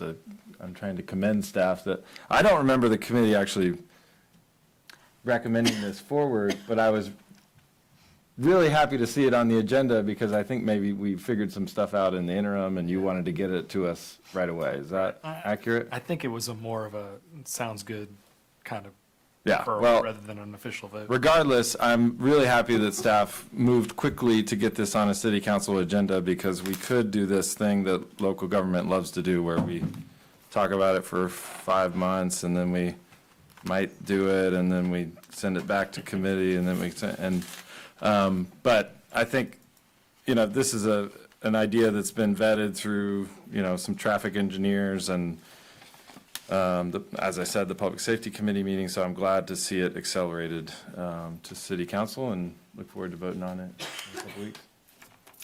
Mr. Baker, you could accelerate it more and vote tonight if council so wishes. I almost brought that up, but I wanted to make sure that wasn't going to cause any, if there was more. So the comment I'll make, council, is that although this will make the four-way stop at that intersection legal, it's going to take us a little bit longer to figure out exactly where it needs to go. As he mentioned, there are some difficult sight lines there that influence where the sign needs to go for it to be effective, and we still haven't quite figured out where that is. And I'm talking about, is it here or is it 6 feet over there? And that might sound pedantic, but it's really not. I mean, it needs to be placed precisely if you want it to work. And so we've still got to figure that out before we place it. But once we figure that out, we'll have the legal ability to do so. Well, since we still have some things to figure out, and I thank you for the suggestion, Madam Mayor, I'll go ahead and make the vote, or make the motion that we approve this change to the traffic schedule tonight so that we can get started on figuring out the rest. I'll second. Okay. Any additional comments from council now that we actually have a motion? Council ready to vote? All in favor? Aye. Opposed? All right, it's actually voted and moving on. Thank you. Thank you. All right, government at work. All right, the consent and information. Following items are on the consent agenda. 1, the tax settlement report of April 2025. 2, ordinance declaring street closures for the White Squirrel weekend. 3, sewer pump station rehabilitation project capital project amendment, acceptance of funds, and approval of additional agreement with CDM Smith. 4, establishment of Hillview Street culvert replacement capital project and approval of Hillview Street culvert and road repair design services. 5, Council Finance, Human Resources, and Citizen Appointment Committee meeting minutes of March 24th, 2025. 6, Council Public Safety Committee meeting minutes March 24th, 2025. 7, Council Public Works and Utilities Committee meeting minutes of April 2nd, 2025. 8, Council Housing Committee meeting minutes April 8th, 2025. 9, Council Public Works and Utilities Committee meeting minutes April 8th, 2025. 10, Council Downtown Master Plan Committee meeting minutes April 9th, 2025. And 11, Council Public Works and Utilities Committee meeting minutes of April 10th, 2025. Do I have a motion to approve the consent agenda? So moved. Do I have a second? Second. All in favor? Aye. Consent agenda is approved. Moving on to unfinished business. The first one is the ordinance, the voluntary non-contiguous annexation, John Valenti and MTS Properties, 4 parcels on Reservoir Road and Hampton Road. And Mr. Bland is again presenting. Yes, I don't have a real presentation for you. Just to remind you, this is a follow-up to the public hearings you held on May 5th for 4 properties that are situated between Reservoir Road and Hampton Road, owned by Mr. Valenti. He is requesting an annexation and a concurrent rezoning from General Residential 4 to General Residential 8. All right, we are looking for a vote on this tonight. So council, do I have a motion to approve the non-contiguous annexation and the rezoning, since there's, or do I need to do those separately? I think do them separately, please. Okay. The non-contiguous annexation, do I have a motion to approve? So moved. Have a- Okay. All right, we will open it for discussion, and we'll start with Mr. Morrow. I think it's a perfect opportunity to grow that into town. Thank you. Ms. Holder? No comments, thank you. Mr. Wise? No comments. Mr. Baker? I have no comments. Mr. Daniel? I have no comment either. All right. Council? All in favor? Aye. Opposed? All right, the non-contiguous annexation passes. Council, the second item is the request to rezone 4 parcels on Reservoir Road and Hampton Road from GR4 to GR8, John Valenti and MTS Properties. Mr. Bland, did you have anything else you wanted to add on that? No. Do I have a motion to approve the rezoning? So moved. Do I have a second? Second. Okay, I'll open it for comments. Mr. Daniel? I have no comment. Mr. Baker? I have no other comments. Mr. Morrow? It fits that neighborhood. Thank you. Ms. Holder? Ditto. Mr. Wise? No comment. All right, all in favor? Aye. Opposed? Motion passes. All right, we are moving on to new business. The first item is the FY25 supplemental spending plan, which city manager will present.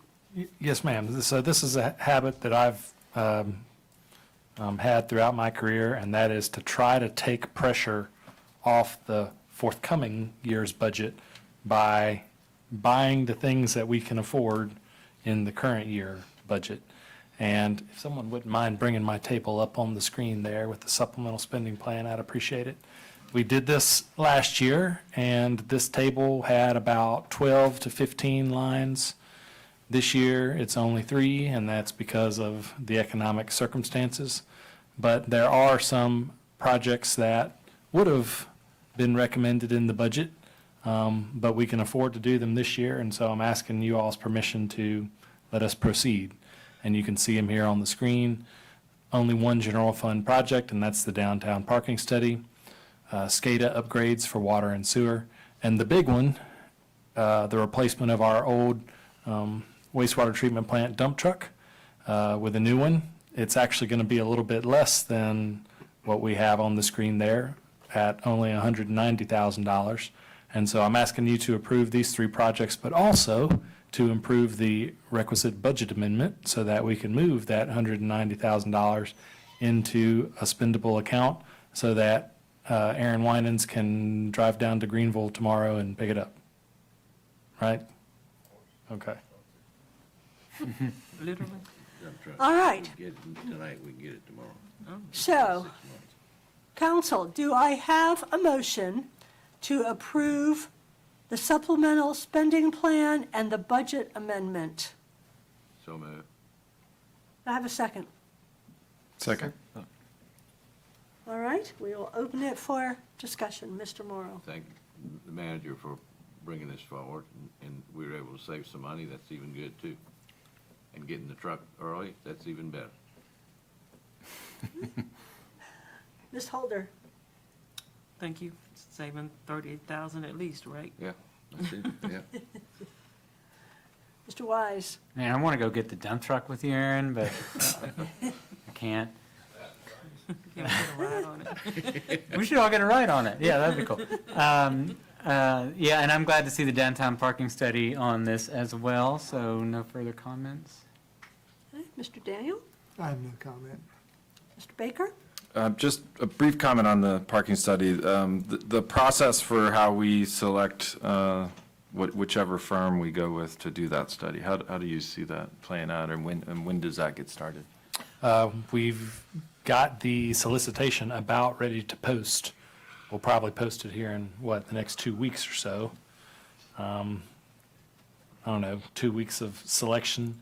We'll probably ask the Downtown Master Plan Committee to advise us on that selection.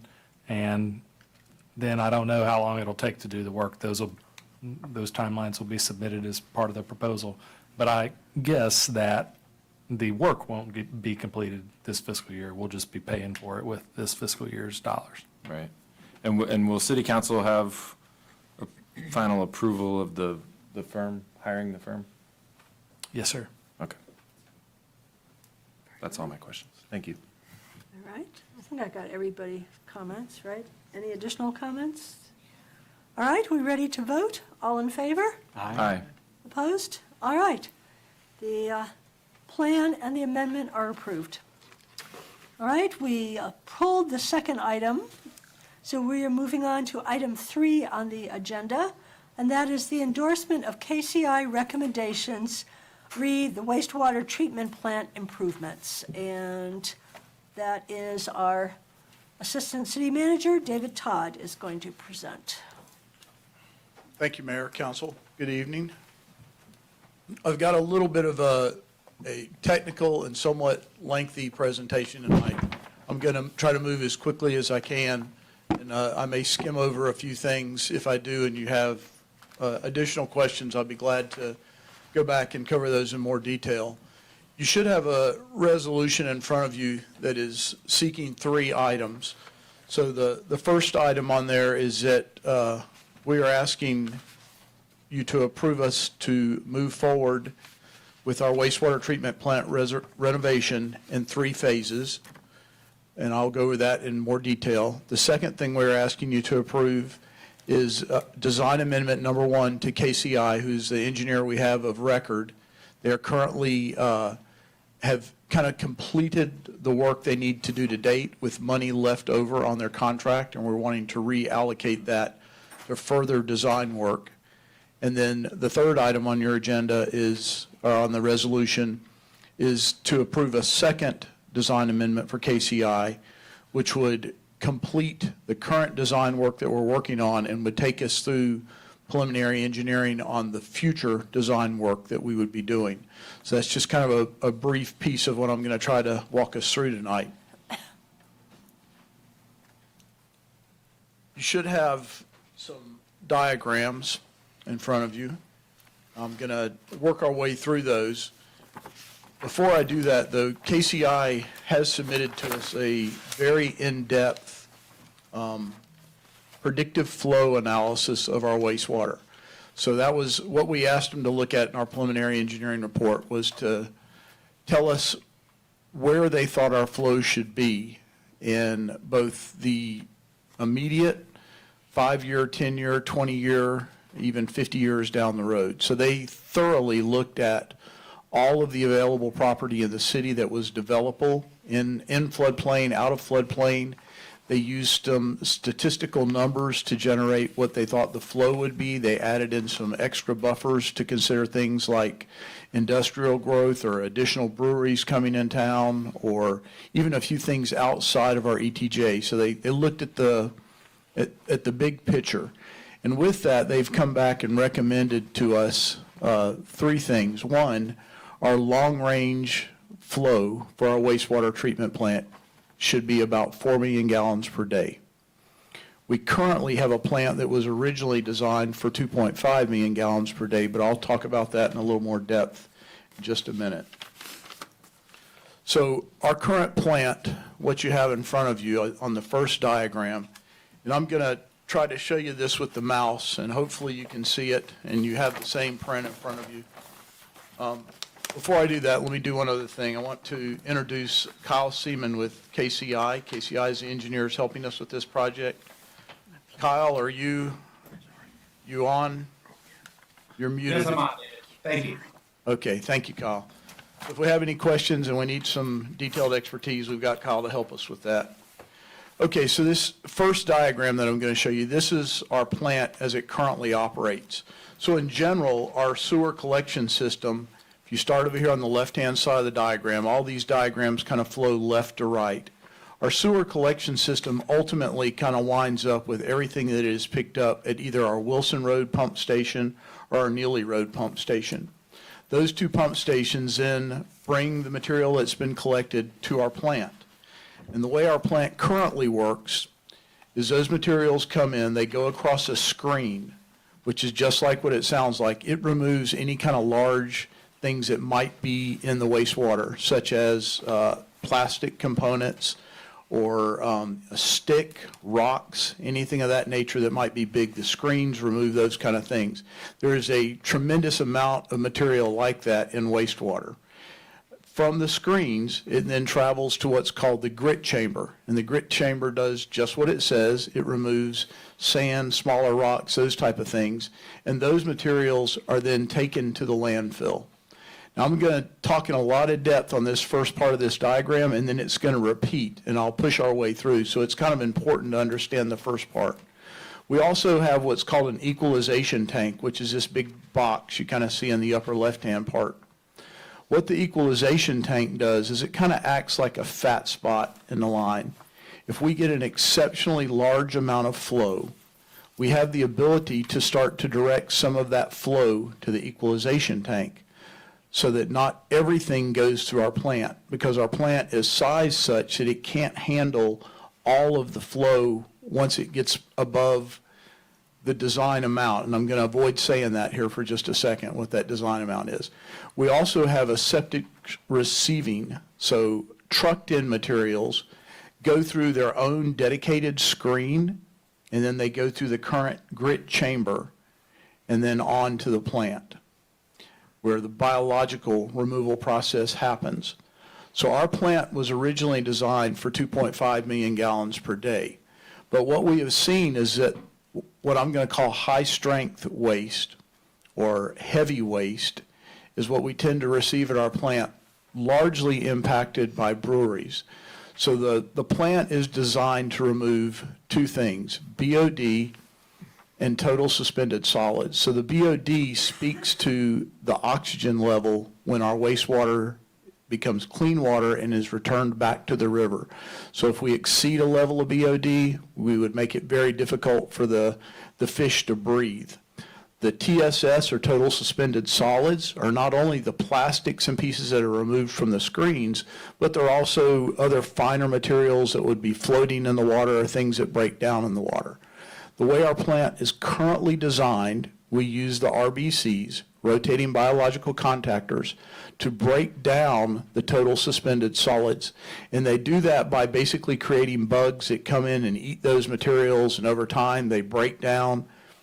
So when we get a big storm right now, I'm kind of going to stop at this RBC. We get a big storm, the water comes in, the first surge we send up to the equalization tank, and we try to maintain. Keep flowing everything through the RBCs till we reach our limit. Once the equalization tank is full, or water's coming in faster than the pumps can take it to the equalization tank, that excess water goes through the RBCs and is eventually discharged into the river with less contact time than would be desired through the RBCs. But the reason this flow goes up during a storm is we've introduced a lot of stormwater or rainwater that dilutes that water down, so that in a sense it goes into the river without, it meets our limits of what would be our pollution limits, is what I'll call it for a second.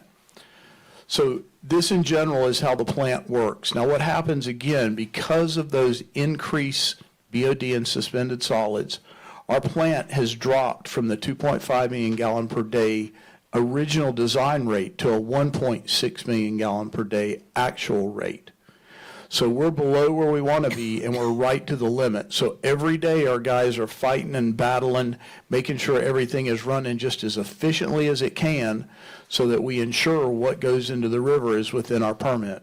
So over here on the right-hand side, there's a couple more pieces I want to talk about. We've got our disinfection chamber. So this is where we chlorinate the water before we dump it into the river. Again, that's a very careful process. Too much chlorine kills fish, too little chlorine is, you're not putting water in that's been fully disinfected. And then we also have a digester on here that handles the solids that have come out from the RBC and the clarifier, which further removes those solids. And this material is hauled to the landfill. Let me move this little block out of the way. So that's the way our plant currently is today. It's a 2.5 million gallon plant that is only able to operate at 1.5 million gallons per day. So now if we go to the second slide,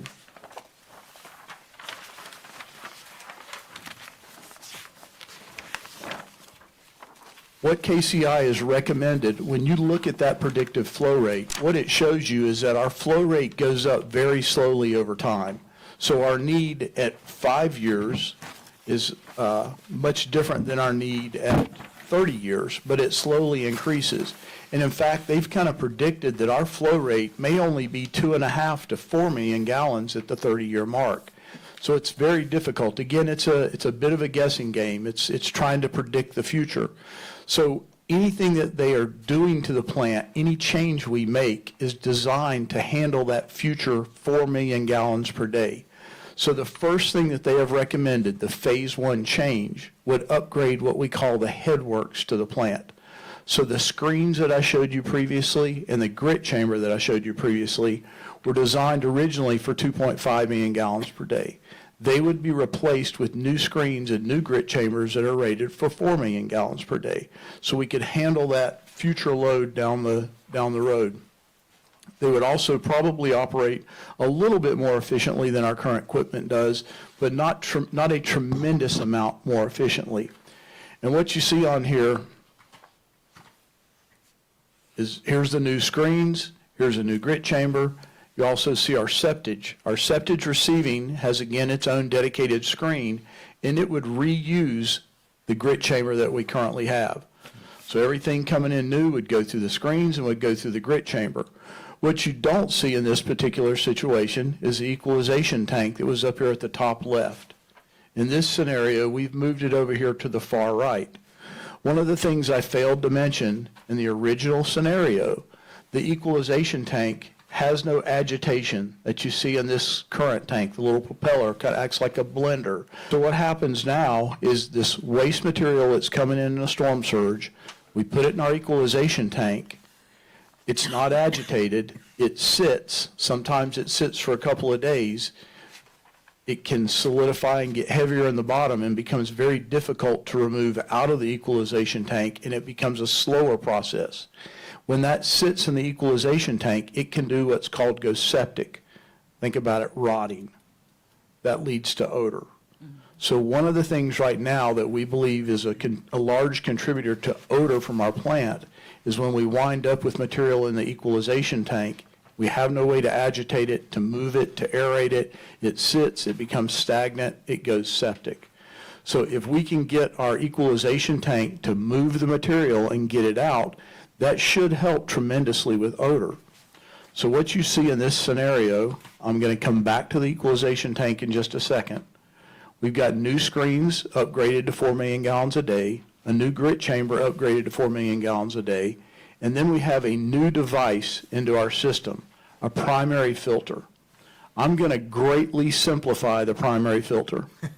It's a piece of cheesecloth. We push our water through, it separates out the suspended solids. But it's a huge piece of cheesecloth. It's a bunch of little discs that have cheesecloth on them. As the solids collect on the cheesecloth, it's rinsed off with showers so that it continues to be able to collect more material. Those solids are washed off and then taken to waste. What you kind of see is the bottom block of this filter. So the primary filter, what that does allow us to do is now, in this scenario, when we get a large storm surge, we would go through screens that could handle the storm surge. We would go through grit chamber that can handle the storm surge. And now we would go through a component, the primary filter, that would be sized such to handle the 4 million gallons a day of storm surge, which would filter out more of the total suspended solids. So in this case, we actually increased the plant capacity a little bit because now we're dealing with the total suspended solids that we could not deal with previously. So this jacks our plant capacity up to 2.5 million gallons per day. All of those components are sized for 4 million gallons per day, but it at least gives us that ability to deal with 2.5. And the reason we're capped at 2.5 is the way we're dealing with the biological process. This next the last box kind of on the right in brown is our RBCs. Our RBCs are capped at the 2.5 million gallons per day. So now we can deal with heavier flow coming in, we can treat it, but we still are capped at the 2.5 million gallons per day. But what you also see in this scenario is now the equalization tank is aerated. So when we get that storm surge of water in and we take it into our equalization tank, we can mix it and we can remove it. It's largely going to be stormwater. That's the only time we're going to get things in the equalization tank, and it'll be much cleaner than it is now. Right now, when it goes in the equalization tank, it's full of all of that stuff. It hasn't even been through the screens or anything, right? It's straight from the Wilson and Neely Road pump stations. In this case, when it hits equalization tank, it's been screened, it's been through the grit chamber, and it's been through the primary filters. That's why it's showing in a blue box. From there, it can be discharged into the river after going through the disinfection chamber, but at a much cleaner amount of water. The rest of the plant continues to operate pretty much just like it is. So what I didn't make it all the way through last time is when we leave our clarifiers, we go to a digester, which basically continues to kind of concentrate the solids, and then it goes through a belt press. The belt press removes the water in those solids and creates the massive solid product, or the main solid product that we take to the landfill. So this is what KCI is proposing for our phase 1 upgrade. The concern is this is roughly estimated to be about a $12 million upgrade. Until we actually get construction drawings and put this out for bid, we don't know that. So we had a $12 million number. We previously asked you folks to move $3 million of that to the sewer rehab project. If that happens, if you'll go to the next drawing,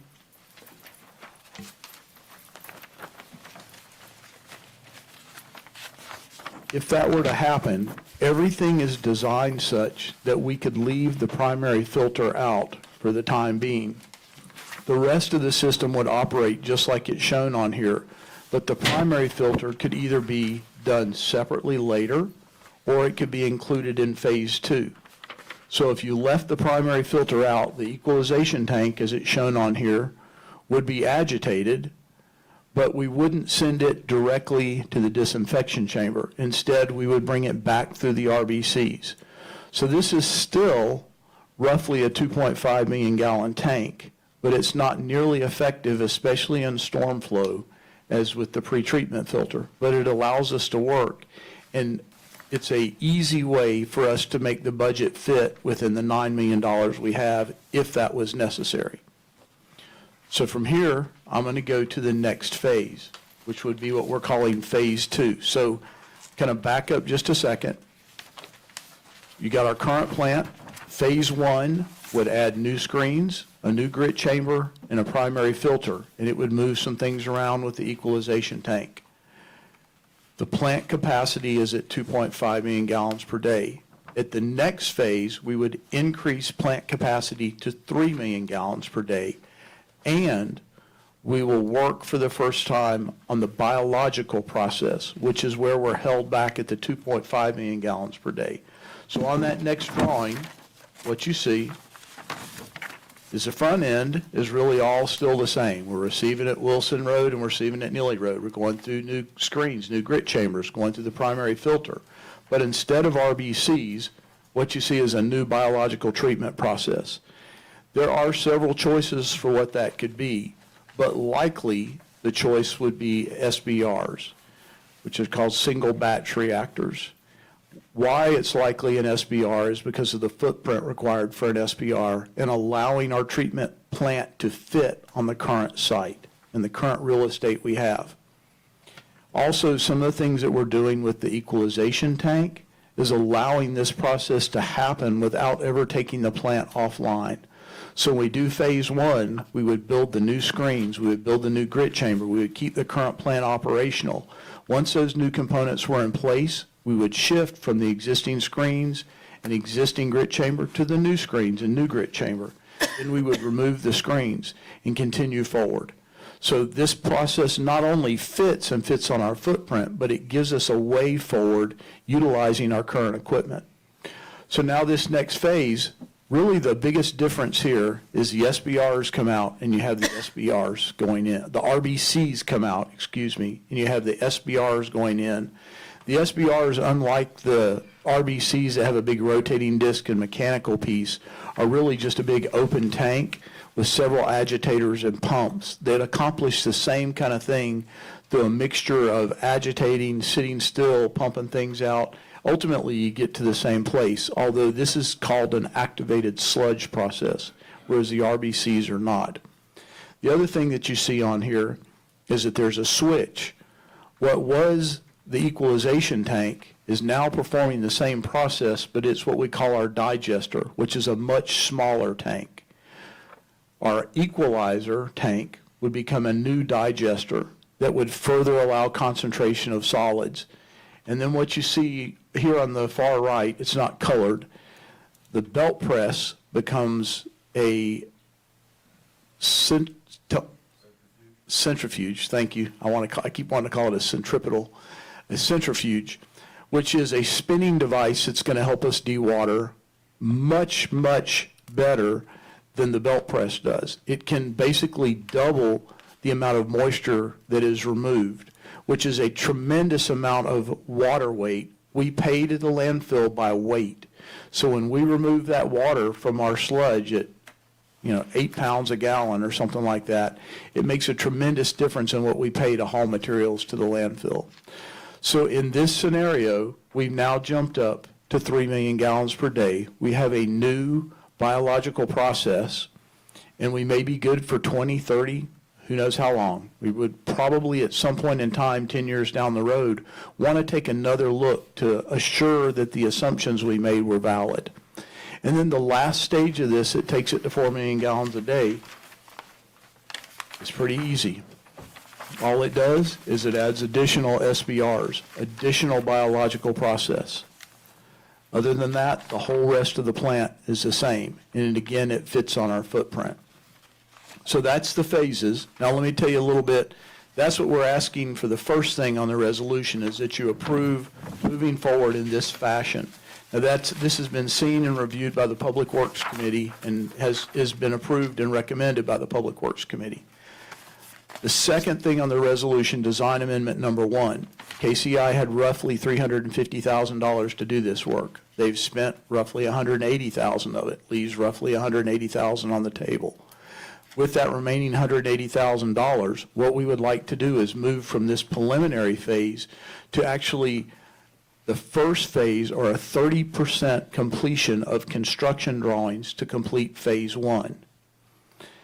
Then what we would like to do is ask for approval of, so that's the second thing on the resolution, which is really not approving any funds or anything like that. It's just approving how we move forward again. Then the third piece on the resolution is asking to approve a second design amendment with KCI that would take phase 1 from a 30% design to a full construction design and would create preliminary engineering reports for phase 2 and phase 3.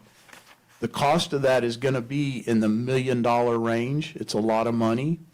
I want to negotiate that very carefully with them. We want to look at that scope of work very carefully because that is such a large amount of money. And that's why we've not brought that forward to you. So in your packet, in this attached to the staff report, there is a draft proposal from KCI that's in that $1 million range. But we're not asking for approval of that yet. We're just asking for approval to move forward with negotiating that with folks. That's the extent of my presentation. I'm sorry I went fast. I know there's a lot of details there. What questions might you folks have? All right, well, at this point, I think I need a motion in order to open it up for questions and discussions. Do I have a motion to approve the proposed resolution that Mr. Todd went over? So moved. Do I have a second? Second. Okay, we will open it up for questions and discussion. Mr. Morrow? Glad we're at this point, and one of the wonderful things about this is that we're able to use what we have. And I think that was a key for one of the selections of when we looked at this contract, and they basically said, we really want to really study what you have. And the fact that the EQ tank is worth a lot of money. And you see how they're being able to use it in a variety of different ways. It reflects the degree of how they are using the space. Mr. Wise? Yeah, one of the things we originally looked at was trying to find a new location, and that was going to be a major contributor to cost. And one of the reasons we selected KCI was they clearly were not only passionate about the work, which isn't for everybody, but they were real outside-the-box thinkers. And I think what we've seen in this phased approach is that we can get going with a lot of the earmark we already have, which is a much better place than we thought we would be a year ago. So because Mac and I are both on Public Works, we've heard a lot of this and may not ask the other questions that other committee members have. But I feel incredibly comfortable with this plan moving forward and with this firm. Ms. Holder? This didn't make sense to me earlier today, and now I understand so much more about wastewater treatment plants than I ever, and I actually think I comprehend most of it. And if I have any questions later, I'll call you or ask Mason. He likes processes and things like that. But, so am I hearing that the phases that you're presenting all the way through the third phase could be done on the site where we are now? Yes, ma'am, that's correct. Okay. Mr. Daniel? Yeah, originally I was a little concerned about the phasing and, you know, we talked about earlier that we probably would need new, but I think 4 million gallons a day is a pretty substantial improvement over this system. And I do, you know, I like creative reuse of our system. I do have a couple of questions though. One is, so when you, this on phase 1 to 2.5 million gallons a day, the disinfection chamber, is that a chemical disinfection? Yes, sir, and I actually failed to mention that in my later diagram. So it is, our current disinfection is, it was chlorine. We're currently on a trial to use peracetic acid, so our PA, and that is a trial. We're one of the few folks in the state that are doing that. It's working well for us, but it is a little bit of, I think we're still trying to find that, we kind of do this with it right now, and we need to smooth it out a little bit. Is that a good way of saying it? So we're working through that, and that's what we're discovering. One thing that disinfection chamber is sized for the 2.5 million gallons per day. So as we get in the 3 and 4 million gallons, if you look at the other drawings, it goes from being a lighter colored block to a darker colored block. So the disinfection chamber would also increase in size and would be, it shows when you look in phase 3 is the first time it becomes affected, and then in phase 4 it's the same chamber. And we may look at something different. We may look at chlorine or PA, or there's a UV disinfection as well that we might consider, but until we got to phase 3, we would continue to use either chlorine or PA. But we would expect that chemical usage to go down. Is that correct? Kyle or We're Aaron, using I'm a going lot to of chemicals look right to my experts on that. It could, because now you're removing more total suspended solids, also with tertiary filtration, before your disinfection chamber, yes, you potentially could reduce your chemical usage, with the exception of, there's a point where your flow is going up,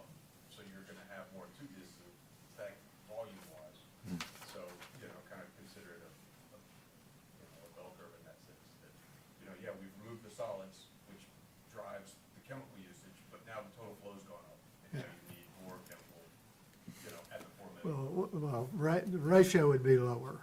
Yes. Yeah. That's my concern. Yeah, but right now, if we, went to 3.5 and had tertiary filtration, had the aquaprime or whatever process for removing material, your TSS and BOD are gonna go down. In turn, you would need a smaller amount of disinfection chemical. Okay. So if we don't put the new primary filter in for this first phase, that seems to me to be one of the critical parts of the system. I mean, really all we're getting then is just the new filters, right? The new screens and new grit chamber, yes, sir. And we would agitate the equalization tank, so we would Okay. gain a little bit more than where we're at. Yeah, I would hope we would be able to go ahead and get the primary filters in. I mean, again, we're talking money on money day here, so it's tricky. But I think part of my concern is that the RBCs we're still using the RBCs, and I understand the need for that.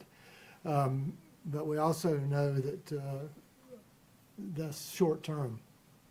I mean, that's the whole point of this conversation. My understanding is, we basically have a residential system running a city. But that kind of leaves me also, so what's the critical timeline for the next phase for putting in the biological treatment? It would really be when we saw flow go from 2.5 to 3 million gallons per day, then we're exceeding our current biological process. So at that point, it would be necessary, as we start creeping up to the full 2.5 gallons, it would be necessary for that expanded capacity. The other piece that does worry me a little bit is the obsolescence of the RBCs. That's my But there are a lot of plants that are taking them out. Asheville, Buncombe County MSD is all RBCs. So there are a lot of plants that are taking them out. So the good thing of that is that it does create some more spare parts that should be available where we could keep things running. But eventually, we're going to exceed that flow capacity and have to take them out. But I think we should definitely be, there's nothing here that says we should stop. This is just giving us a head start to get ready for replacements to the RBC sooner, and it creates a path for us to do that. Okay, well, I mean, it's been stated that the RBCs that we have, 2 years ago is maximum 7 years. I mean, 15. So, I have a concern about that, that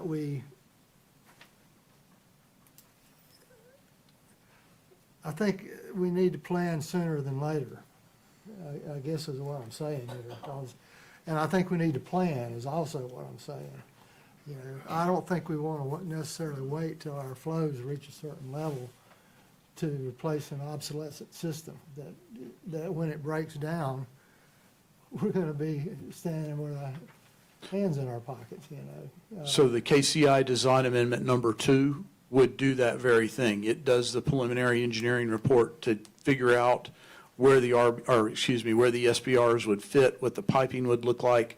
We would be moving that forward just shy of construction drawings. And it would actually do that preliminary engineering report all the way up to the 4 million gallons per day. So that's the next piece we have to do. So what I'm proposing here is that we, immediately are moving forward with screens and grit chamber. We're also moving forward with the design, the preliminary part of the design for the next phase that we would then immediately jump on and start construction drawings. Well, I think that's critical, and I think we need to know that. Our former mayor liked to tell the story of what was it, $25,000 fine He said, is that a month? He said, no, that's a day, for our effluent overflow. So I would like for us to fix that, as soon as possible. I understand there is finances goes with this, but we need to plan. And I like seeing that we are starting that finally. I'm also, one other concern I have is, and I know you touched on it, but so far, I'll say it hadn't been that many, but anybody that comes into the county that has sewage issues wants to use our sewer system. If we are going to be seeing the growth that we anticipate, there are things out there that could increase this substantially. How, again, what's our plan? If 4 million sounds like a lot, and it is, but for the city it is. I guess what I'm concerned about is if in the next 10 years, say, the economic situation changes here and we're having people wanting access to our sewer system, what are we going to do? Are we going to have to rethink this all? Or is there a way to bump this up? Those sorts of questions that I would have for the future, not necessarily for right now. There's a diagram I've got pulled up. It's a little hard to see. Can blow this up a little bit. Let me talk through it here, and then I can look at each one. This is from their predictive flow analysis. So they looked at two primary factors. They looked at population, and then they looked at trends based on where we actually are. And then this is all laid over top of, I'll just quickly bounce back here to the flows they looked at with all of our developable land and everything else. So this would take me 30 minutes to go through this one slide, but on the bottom you can see the high range and the low range of 2.5 million to 4 million in flow. But let me jump down to the next couple of slides. So when you look at, based on population growth alone, the bottom red line is 2.5 million gallons a day. The top red line is 5 million gallons per day. And then down on the bottom is the time scale. So you can see all the way out to 2075, which is like 50 years out. Based on population growth, we barely hit the 2.5 million gallons per day. If I look at the future flow analysis based on existing flow, and again where it's predictive, what you see is all the way out 50 years out, we're just barely crossing over the 4 million gallons per day. And if you come down to where we're crossing the red line, we're not crossing the red line until almost out to 2035 before we hit 2.5 million gallons per day. So from a predictive flow usage, they're saying you got at least 10 years is their best guess. I'm in full agreement with you. I'm worried about the obsolescence of the RBCs, right? So we have somewhere between now and 10 years that we're going to be forced to have done something with them. But if we keep moving forward with the current design, we'll get there. But there is a little bit of, to me, seeing these flow predictions, I felt gave me a little bit of comfort level that it's, we've got time from the usage standpoint. Even if we had a big user just jump in there, right, we would see that. It wouldn't happen overnight. If we make it to the 2.5 million gallons per day, which includes really needing the pre-filter. Okay. I think that's all I have. Thank you. Mr. Baker? Yeah, thank you for this, and I could tell that I think engineers don't get enough credit for creativity, and maybe get a bad rep on that, but I can tell that there was some definite creative thinking that went into this, and looking at the phasing and also how we stay on the current site. I do have a couple of questions. It seems, and again, I'm below an amateur on all this, so my questions may not even make sense. But the introduction of the primary filter seems to introduce a lot, or has the potential to introduce a lot more solids being removed and I guess that's the whole point. But the end of that whole line ends with dewatered solids going to the landfill, which we pay for. So it is good to remove those solids, but I'm curious about the potential increased costs of what we're taking to the landfill, and if that was factored in, if there's any sort of analysis of what that increased cost might be. Well, the solids are going to come out one way or another. Yeah. Right, so you're going to take them to the landfill unless through the biological process even with the biological process, they're ultimately probably going to wind up in the digester and still come out. So I do think there's the potential to see some more solids. There will be. The other dynamic there is that you may, back to Gary's point about chemical costs, if you're removing, it'd be interesting to see how the clarifiers react, and if you have a reduced chemical usage of your polyaluminum chloride for settling.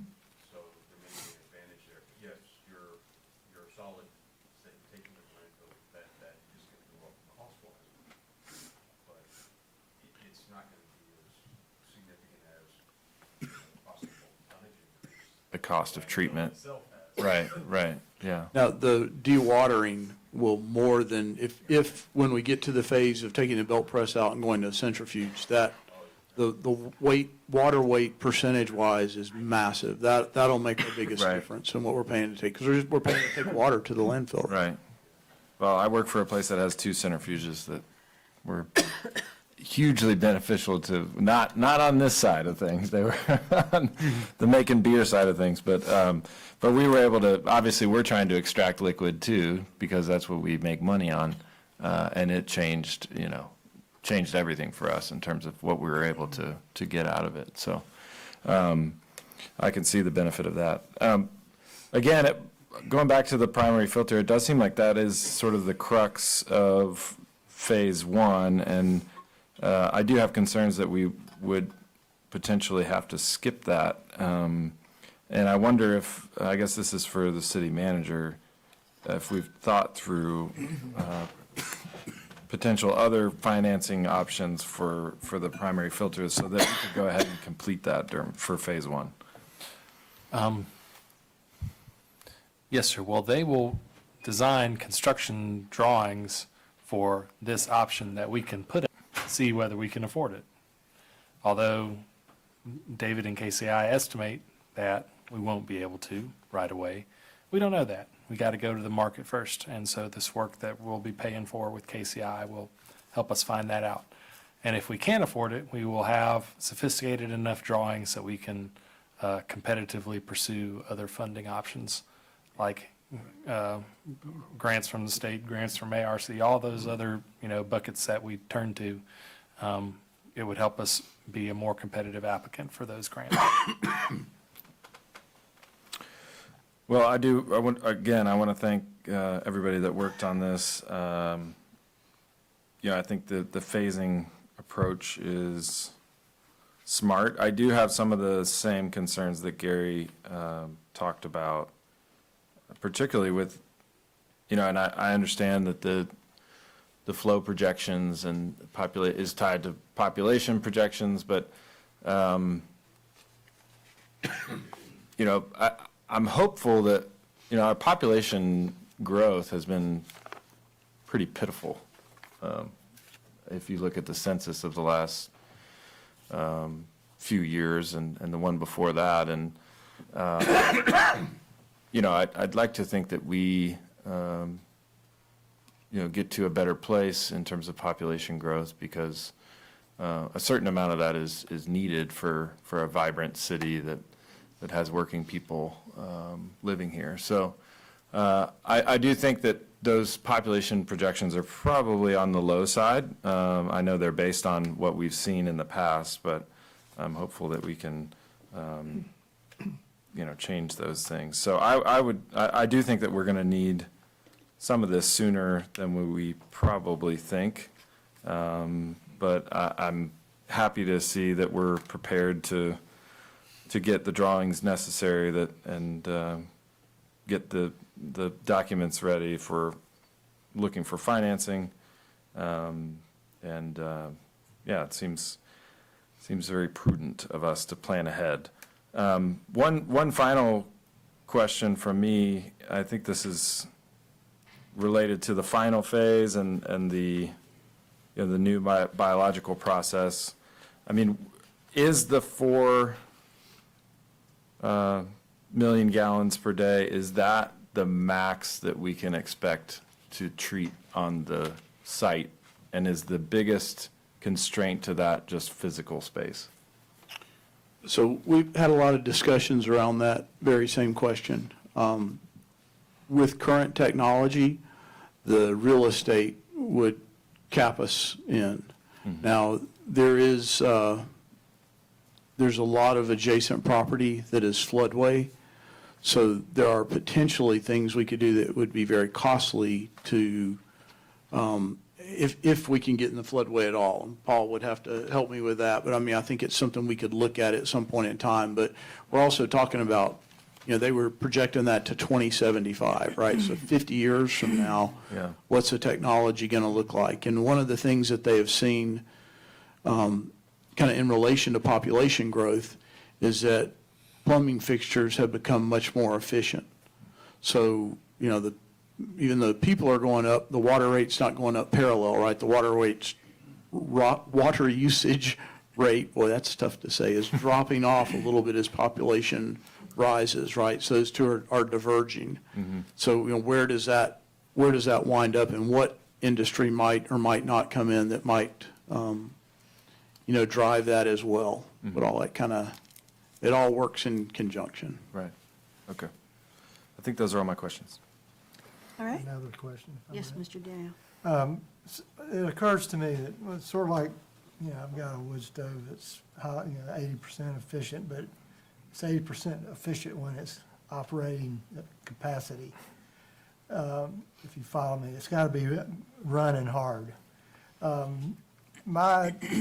So at each stage that we're talking about, does that, as this is developed further and further, does that increase the efficiency of the system?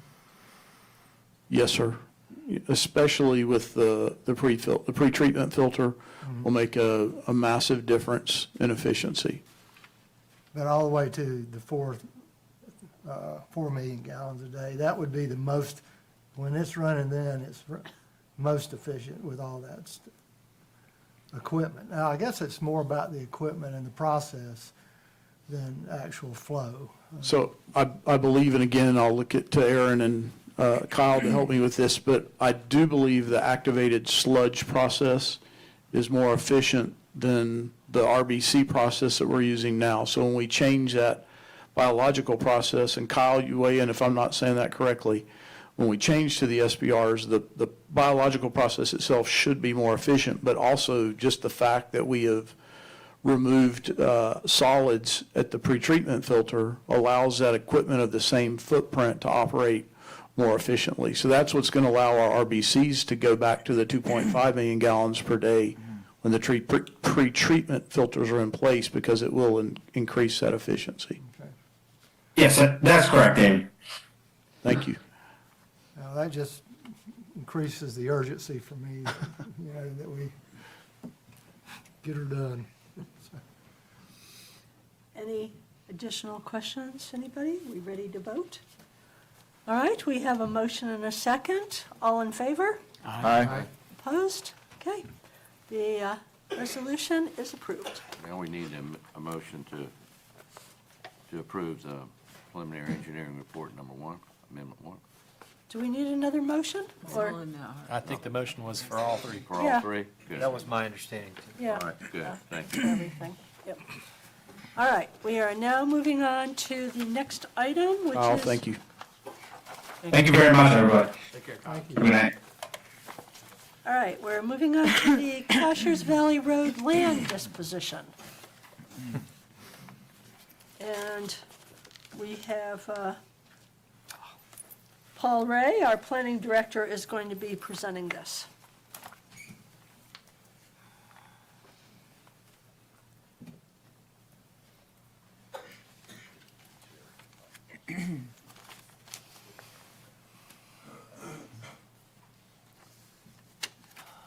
Good Good evening. The city owns a 7-acre parcel at 16 Cashers Valley Road in the Rosenwald community. In 2020, city staff began exploring the best use of this land in partnership with the Housing Assistance Corporation, HAC, with the vision of creating a single-family affordable housing neighborhood. At the time, outdated regulations around steep slopes made development infeasible, but the city has since updated that ordinance to balance environmental protections with development potential. 5 years later, conversations with HAC resumed. In October, they attended a Rosenwald committee meeting and to learn what type of development the community wanted to see. There was a strong interest in new homeownership opportunities as opposed to more rental units to support generational wealth building and long-term neighborhood stability. HAC conducted a high-level site analysis and believed the land can be supported or can support a single-family home development and possibly some duplexes to help increase density while maintaining the feel of a traditional neighborhood. Their model includes low-interest financing and sweat equity program, allowing qualified low to moderate income buyers to contribute to building their own homes to offset costs. After reviewing the concept in April and May, the Housing Committee recommends the city donate the land to HAC to ensure its development potential for affordable housing. And at this point, Meg Lebeck with Housing Assistance Corporation is here to help share her vision. And when she's done, then I'll talk a little bit more.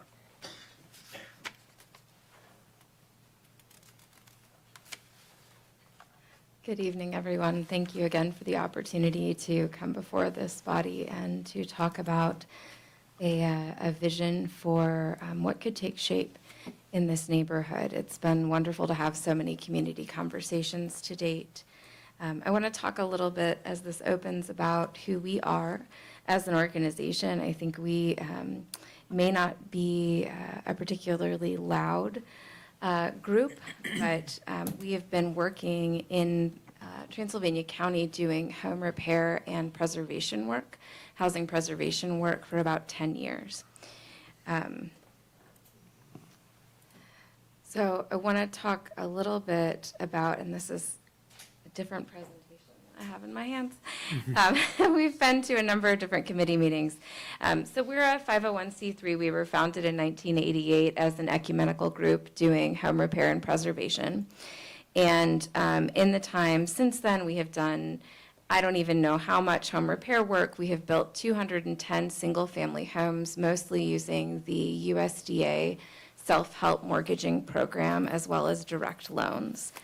We built our first apartment complex in 1994 in Hendersonville and own 12 multifamily apartment complexes there that we maintain as affordable in perpetuity. So we were excited to be here and having the conversation about this piece of land. As Paul said, it was something that we started conversations around almost 4 years ago, just over 4 years ago. Wanted to offer a couple of models of houses, of 2 stories, of 1 stories, which we have built in other locations. One of the things we talked about in the committee was related to what feels like talking about what does this neighborhood feel like? What do you want to preserve? What is the culture and how does that manifest in architecture? So those are just a few examples of the house plans. These are some homes we have built in the past. A couple of different examples of neighborhoods as well. I'm wondering, this is not the right presentation. So if you'll give me just a moment, I'm going to plug in a different presentation, but I'd like to hand it over to our housing counselor, Chris Watkins, who is delighted to talk to you. Crystal is an unbelievable guru and runs numbers like you wouldn't believe. When we talk about what does it take to bring people to home ownership, this is a process. So Crystal will work with people sometimes for up to 2 years, 4 years to really help people get where they are in their credit, in their spending, all of those things really aligned so that they are really ready for home ownership. And we have seen great success in this program over time. So I'm going to let you talk a little bit about who. Sure. Hi, guys. I'm Crystal Watkins. I am the housing counselor, loan packager, intermediary, 504, home repair. I do a lot of things for us, and I am my whole department. Yay. So I've been with us since 2020 when we started the Transylvania. I was actually brought in for the Transylvania one because I resided in Transylvania at one point. And I was part of this program and built my house through this program. Sorry. I actually was a client of the program first, built my home, went through the self-help, and then at the end of it, got offered this position. I worked for social services here in Brevard before that, child support enforcement and self-sufficiency for a while. So I am a big pusher in this program, although we do other stuff. Self-help is the main one that I push the most because as far as living in our current climate, it is very not affordable to buy a house at the moment. For example, like me, I have 5 boys. It's me, just my income, 5 boys.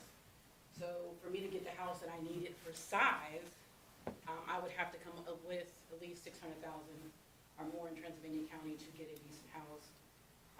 With this program, I was able to actually get a 4-bedroom, 2-bath house, 2-story with 20-something of acre downtown Hendersonville for $195, but that was back in 2020, so a little different pricing. But the 65% sweat equity is what goes into these houses. So before these clients actually move into the house, before they close, well, after they close, they already have equity into their homes. They are paying less than what the actual house would be if they did not put the work in. USDA is a great program because at the end of it, they do live in those houses about 3 to 6 months without a mortgage. I then retake income and use the income to see if I can get them a subsidy, which basically just means if the mortgage is $1,000 principal without escrow, their income only pulls up $500 that they can afford. USDA pays the other $500 for them every month, and they recertify. It is to allow them to be able to get promotions and go back to school and gain some kind of way to be able to eventually afford a mortgage without putting a strain or immediate strain on them. And a lot of our families are single, low income. I hate saying low income because when you put that out there, people assume it is no income, when the majority of us that just have regular jobs are all low income at the moment. So we kind of say workforce housing or affordable housing seems to be a little bit easier to swallow currently. But I think we have great built houses, they're great green built houses, great quality, and they're appraising for, I think like one may appraise for like $367,000 before they even put the house on the property. So it's very much worth all the work they do. And they don't do any work that is required of license or certification. We have subcontractors that do that. So it's a lot of pickup of trash and painting and putting down trim alongside of our construction crew who teaches them everything. And it actually feels a whole lot better to move into that house and say, especially your kids that come back or grandkids or whatever, say, my mom or my dad built this, and it's a little bit more pride, and especially when they tear something up, you have more reason to. So much. I'm going to run through. So this again is houses we have going in Polk County right now, in Columbus. And to Crystal's point about who needs affordable housing in this market, I think we can all think of people who are the backbone of the workforce here in the county. who really, this is what we're looking for. So this is a police officer from Columbus. That's his house that faces straight out to the highway right at the front of the neighborhood. We have school teachers in that neighborhood and a number of other people that really do form the backbone of the community and the backbone of Main Street. This is what that neighborhood looks like. We really like building on cul-de-sacs. It sort of keeps traffic to a minimum and creates really a consolidated feel. This is we just broke ground on this project last week. So the single-family side, this is in Hendersonville, and it combines around 20 single-family homes with then a multifamily housing complex with a staffed community center and a playground at the northern end of that property. And this is another space where we're looking to build out density. So historically, in the way that USDA Rural Development thought about housing, it very much had the single-family home, like you've got your own curb, your own driveway, those sorts of pieces.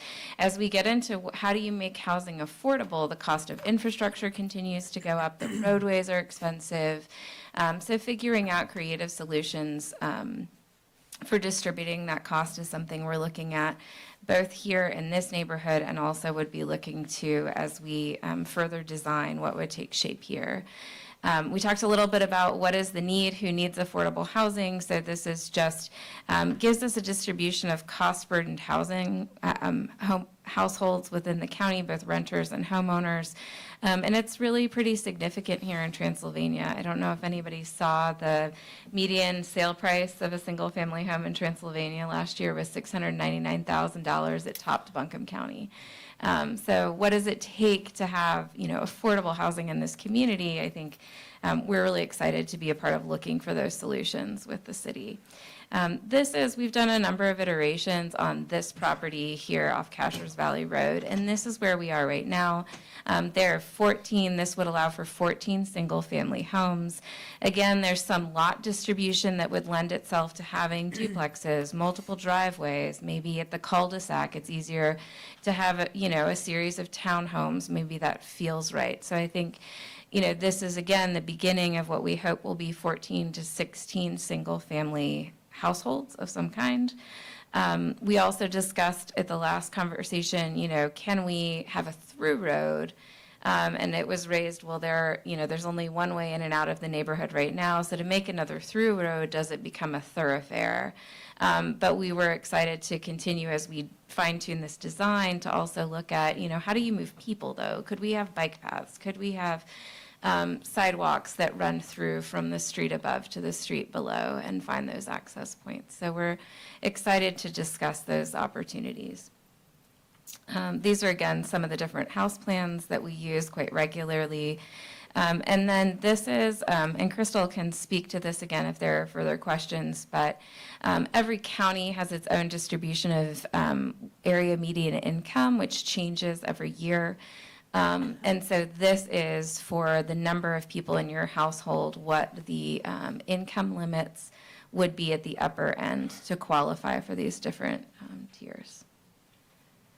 And then this is just, again, more about what Crystal does about the number of, the amount of time and investment that takes, the individual counseling that goes alongside it, and bringing people into a place where they're ready. And so we follow fair housing law, and which means that we work alongside people to get them qualified. Crystal will go back and forth with them. I need this document. We've got to look at this. It may take you a couple of months to get this in line. But once we get a qualified homeowner, that's what forms our line. We've been really happy here in the city to answer invitations. So we don't go out and solicit and invite particular groups of people, but we have been invited to several places already to talk about how could people build single-family homes with us and what would that look like. And we're excited to be underway with a number of clients on that front right now. All right. Thank you very much. We're happy to answer any questions you may have for us. Thanks.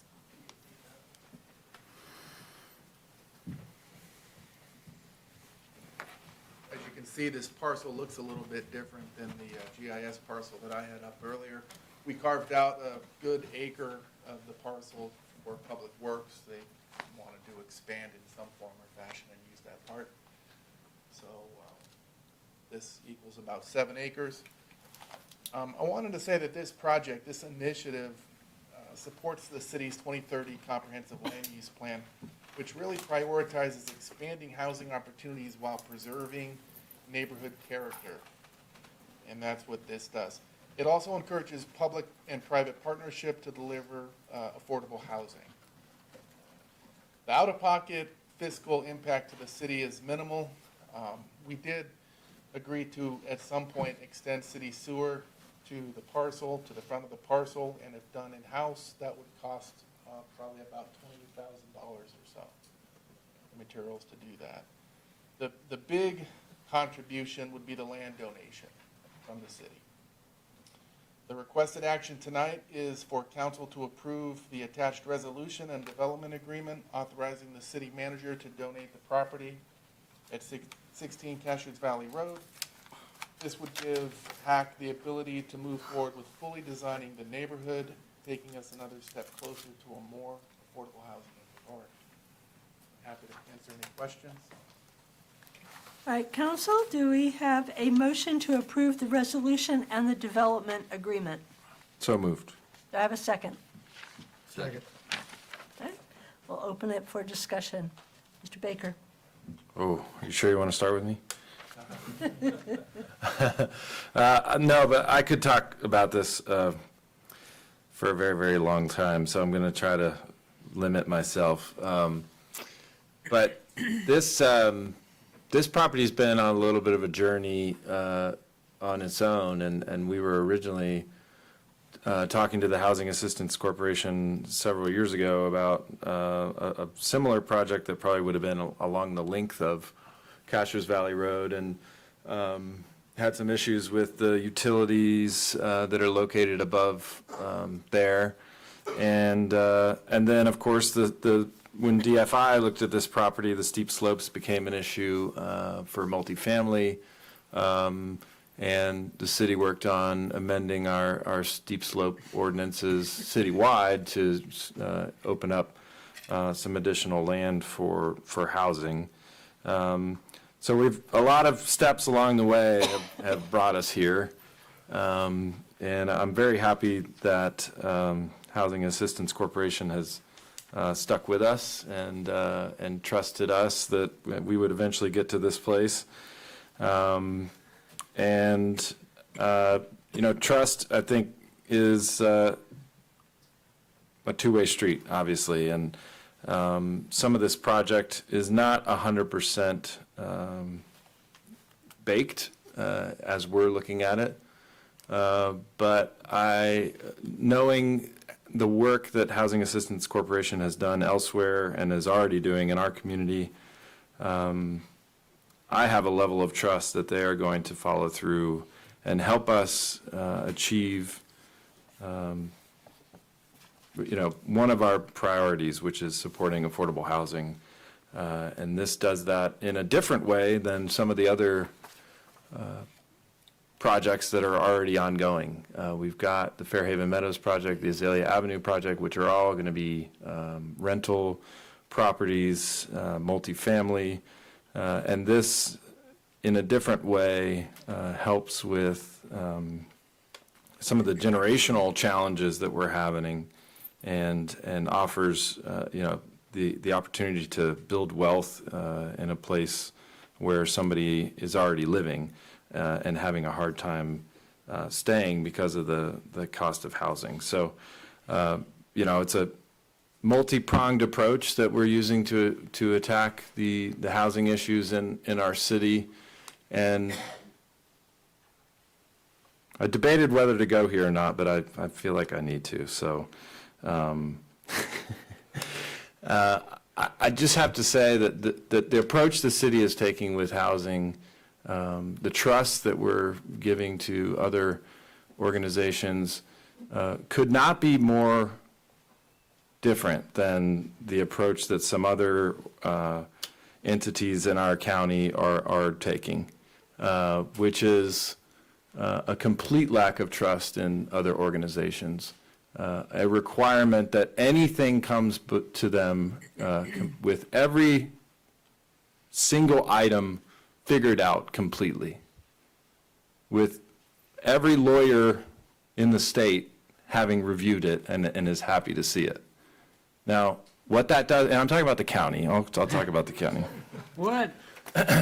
What that does in essence is completely stop all work. And the ability to get anything done on an issue that is as important as housing affordability flies out the window. So I am really proud that we're here tonight and that we are exhibiting a level of trust in order to affect change in the city. And one thing, sorry, I went off a little there, but it's important to say.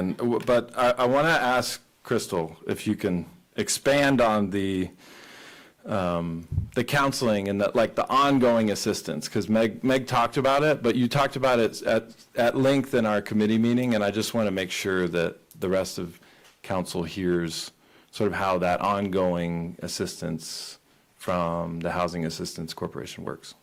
Okay. So in the counseling, I will get an application. I do not tell clients no. That is a big thing. I will find out what the barriers or the obstacles are, identify those, and then I'm going to set up an action plan with our client. Basically meet them where they're at.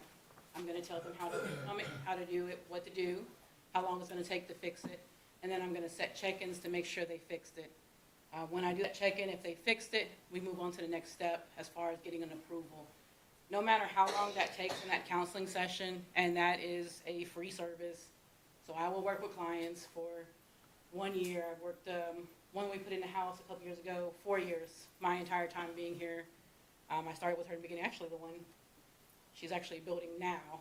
I've went through births and job promotions and deaths and marriage in her family. But these clients kind of become our family. Well, my family from that beginning, because I'm working with them so long. Then they go to the building process. And for that build, I'm with them every day for that build. They talk to me on a regular basis for that. After they move in, they are still talking to me for a year.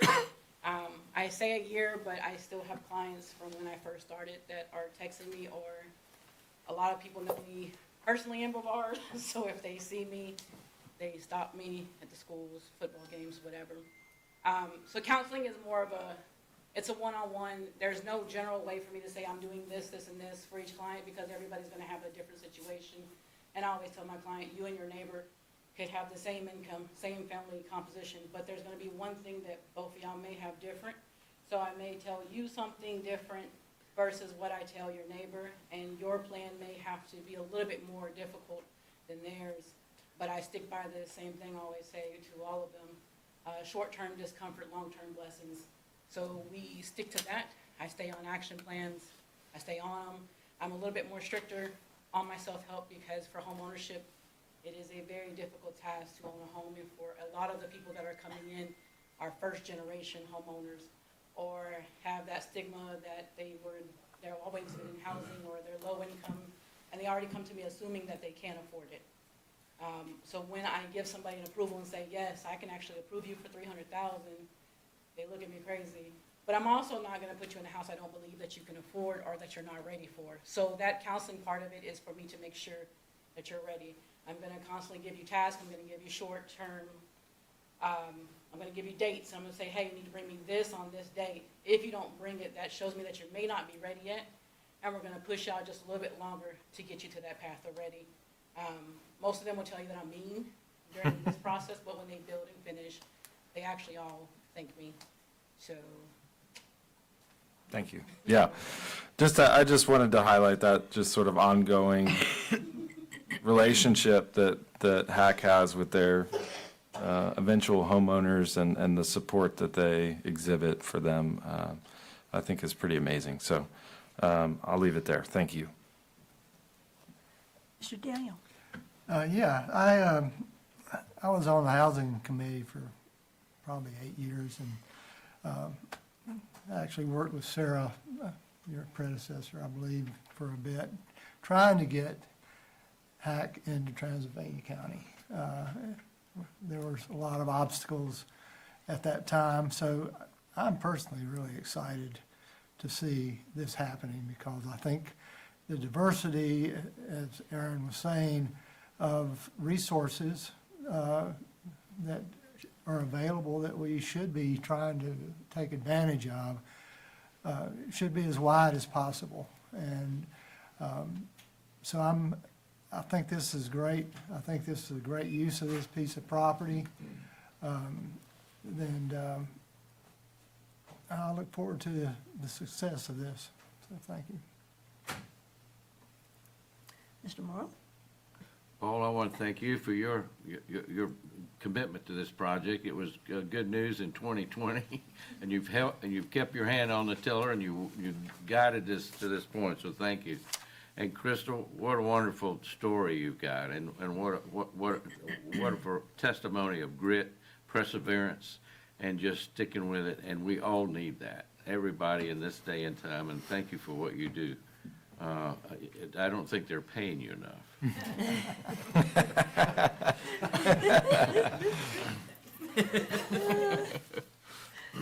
Ms. Holder? Thank you both again, Meg and Crystal. And I've heard this presentation and feel comfortable to be an ambassador. And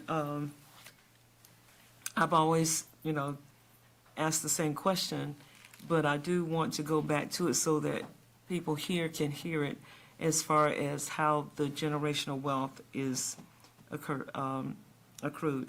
So would you explain that?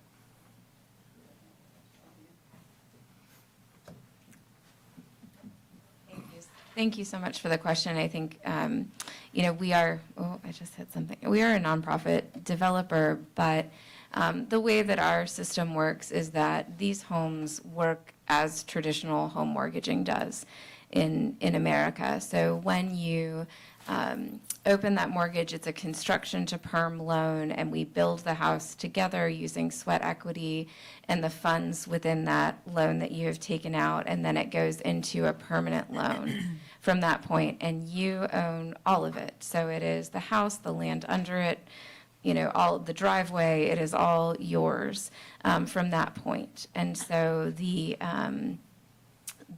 accrual that happens over time as the value of the property increases, when you go to sell that house, then is yours to realize. When Crystal talks about the USDA subsidies, and there's also the North Carolina Housing Finance Agency has some subsidies as well.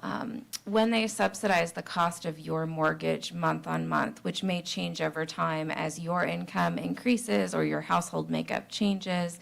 And so let's say over the course of your first 10 years in that house, there were $10,000 in subsidies that went in month on month to support your ability to pay the full mortgage. When you went to sell that house in the end, you would owe back to USDA the $10,000 that they had subsidized in the beginning. But if you had gained $150,000 in equity over the lifetime of that house, you would keep $140,000 of that equity built in the house. Does that help? I just wanted everybody to hear it. Yeah, it's your house from the point at which we hand over the keys. Okay. And can you go back to the designs, the page that you had with the designs on it? Yes. Are those all of the renderings that you have? Did I use the right word? No, so we have a wide variety of houses we've built in different places. We heard very clearly in the first community meeting that nobody was real excited about Asheville contemporary architecture. And so we have. I missed that meeting. I think we have, different home styles that we've built in different places. What's in the middle of downtown Hendersonville is not what we're building in Polk County on land that that we worked in partnership with Conserving Carolina to develop, for example, that's sort of in the woods. So we're really interested in having conversations further with the community and understanding what is a good architectural fit, and then being able to develop house plans that are really going to fit the shape of those lots. I think in capitalizing on how many houses could we put into that neighborhood in a way that still feels right for the neighborhood and consistent. So this is just, we just had a smattering of examples of what we have been able to build in the past. Okay. Does the buyer get to choose which option they want or which one they want to build? I'm going to say this and you can correct me. So we will have like a set of plans that will be going into the neighborhood in the end. And then depending on whether they need a 3-bedroom, a 4-bedroom, there are choices all along the way that they can make in terms of what color is the house going to be, what flooring will the house be. And there may be, typically we build in cohorts between 4 and 6 families at a time.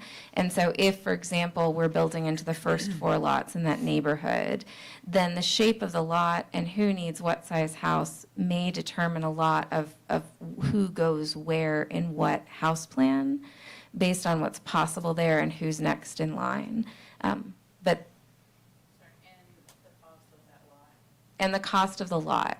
Yes, so some of those lots, especially you can see on the curve, like the size of all the lots, it may be different acreage for each lot. And then there are just choices, the colors of the house, the paint colors, the floor colors, there's the countertops, they get to choose a lot of things.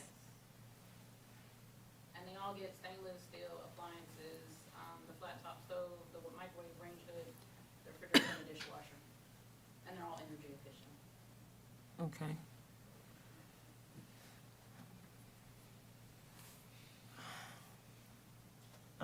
I'm finished. Thank you. Okay, Mr. Wise? I want to first thank, God, I wish I could talk, Crystal and Meg. I am so happy there's people like you in the world because I can't understand how you do it. Because you seem just like to pull little miracles out of the little hats constantly. So I only get like a miracle a year, so I think you're doing great. I also want to say I really, as an architect, appreciate your approach to architectural sensitivity to neighborhoods, especially, and not trying to just say we have 3 houses, this is your menu no matter where you live in our region. I think, obviously, I think architecture is a very important and powerful tool in our communities. Where you live makes a statement about what you're about, I think. And I think that takes me to another point of the real power of home ownership and the pathway to home ownership, and that is what sets this apart from some of the other initiatives we have, which are more about higher density rental housing. The ability to get people into homes and their equity into those homes is incredibly important in our community, and especially this community. Again, I'm really excited about this, and to me, it just sort of really starts to tick some really powerful boxes that, as much as we move forward and work, there's some of these that have been missing. And I think the last piece for me is we've talked a lot today about budgets and how much budgets cost. And I think this is a fantastic example of how forging powerful connections with nonprofits can make a city like us have the ability to do things that would be impossible. So while we struggle with trying to find funding, this is where the power is to me. This is where we find ways to do things that other communities just cannot or are not interested in doing. As Aaron had mentioned earlier about other local governments, we are working so hard with groups like yours to find paths to make this happen, and it couldn't happen without you. So thank you very much for that. All right, we've got a motion and a second on the floor. All in favor? Aye. Opposed? Motion passes. All right, we are moving on to our next item, which is the interlocal agreement with Transylvania County Sheriff's Office for supplemental patrol services. And I believe that is the city manager. Yes, ma'am, and Chief Jordan. We'll both be making remarks, but I just wanted to preface my remarks by saying that they add on to the information that was in the staff report. So if you haven't read the staff report, you're probably going to pick up the song halfway through. But I think everyone around the dais sort of knows what the previous chapters have said, and so I don't need to repeat all the information in the staff report. So in a moment, Tom's going to talk about how this proposed arrangement with Transylvania County Sheriff's Office will work and what it'll mean for BPD's scheduling. At the end, I'll talk a little bit about the terms of the contract, a summary of which I'm going to pass out here shortly. But more important than how we're going to do it is why we're doing this. You know, it's pretty much gospel in the HR industry that burnout is bad for business. Overworked employees make more mistakes. They have more health problems that the employer must pay for. And generally, overworked employees don't have the capacity to train and do the things you want them to do to get better at their jobs. Preventing overwork is literally why weekends were invented. So if you want an effective workforce, you have to be thoughtful about how much you work your people. Common sense, right? So that's one of the reasons why we're doing that. But there's another that's even more important, in my opinion. As colleagues and as human beings, our people in BPD deserve this relief. They have hobbies they wish to pursue. They have families who will be happier when their schedules are more routine. They have personal commitments that will be easier for them to keep. And on top of the fact that they deserve it, they've earned it. Our people have taken great pride in working stoically, even heroically, while we recruit new employees and train up our cadets. I'm really proud of them, especially during this time when there's been so much other noise that's been swirling around our police department and complicating our efforts to recruit and complicating their day-to-day activities at the department. They've kept their heads down and worked. God bless them. So I've got a few more comments to make, but I want to throw it over to Tom to explain exactly how this is going to work.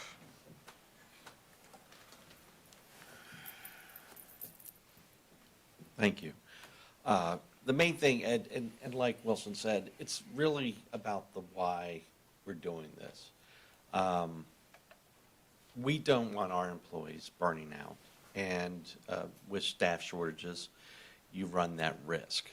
So the nuts and bolts of how this is going to work is that the sheriff's office would handle calls for service from midnight to 6 a.m. That is notoriously our slowest time period. But being a midnight officer for more than probably 7 years of my career, it's hard. It's hard when you are adjusting your schedule and you're staying up late. And when you come off of it is when you really feel it. That's when you realize how rough it was on you and the toll it takes on your physical health and even your relationships with family. So what we're looking to do is have some respite for our people. Contrary to popular opinion, I actually care about every single one of them. They're part of my family now, and sometimes they may not recognize that, and that's okay. I think we've all had our experiences with our own people where they don't see it, but it's still there. And so we're trying to give them some respite. So like I said, what will happen is our evening shifts, the people that are assigned to our evening shift, which is normally 6 p.m. to 6 a.m., are going to contract back to noon to midnight. It's going to kind of pull them into a schedule where when they do switch back to day work, which is 6 a.m. to 6 p.m., it's not that much of a change. It doesn't tear your body up as much. And like I said, this is what we're looking at is for 6 months before we reevaluate. It's to give them a break. They've been giving their all. They have. They've been working schedules that are hard. And as we, lost some people, it got harder. And I stayed away from mandatorily ordering people in for overtime for more than 3 years. Some days were good, some days were rough. Some days I was out there. Some days, you see Captain Thompson, he was out there. And my other executives were out there. And we were shoveling the coal right alongside you. And we're happy to do it. It's rough, but that's what you do. You're committed to the organization. So by bringing our people in, one group working 6 a.m. to 6 p.m. and the other group working noon to midnight, we have some overlap with them as well. And that's going to allow us to get things like training done or have some in-service like training classes where we're going to have more people here. But it's also putting the majority of our people where we need them when we're the busiest, which is a big help for everyone. This doesn't change the levels of service that the city receives. It just means after midnight, when you call and you say, hey, I've got a problem, the sheriff's office is going to stop by and say, hey, how can we help you? Sheriff Owenby and I have had these conversations. He's always been very helpful with trying to say, hey, whatever you guys need, let me know. We'll help you out. If you guys need backup, we're there. And vice versa. If they need something from us, we're there for them too. And a really good example of that was during the hurricane. We had, the county was obviously more spread out. The issues they were dealing with was more spread out. And the last thing that they wanted to worry about was the city of Brevard if people were starting to line up because they couldn't get cash and they needed groceries. And that's why you saw me at the Ingalls. That's why you saw us in town with our lights on, so that you knew we were still there, and we were. But by doing that, that actually took a load off of the county, not having to worry about pulling resources from other places if we couldn't maintain the level of service in Brevard, and we did. And we continue to do so. So that's pretty much the major change, and like I said, it is just to give our people a breather, if you will. And we'll evaluate the needs after that.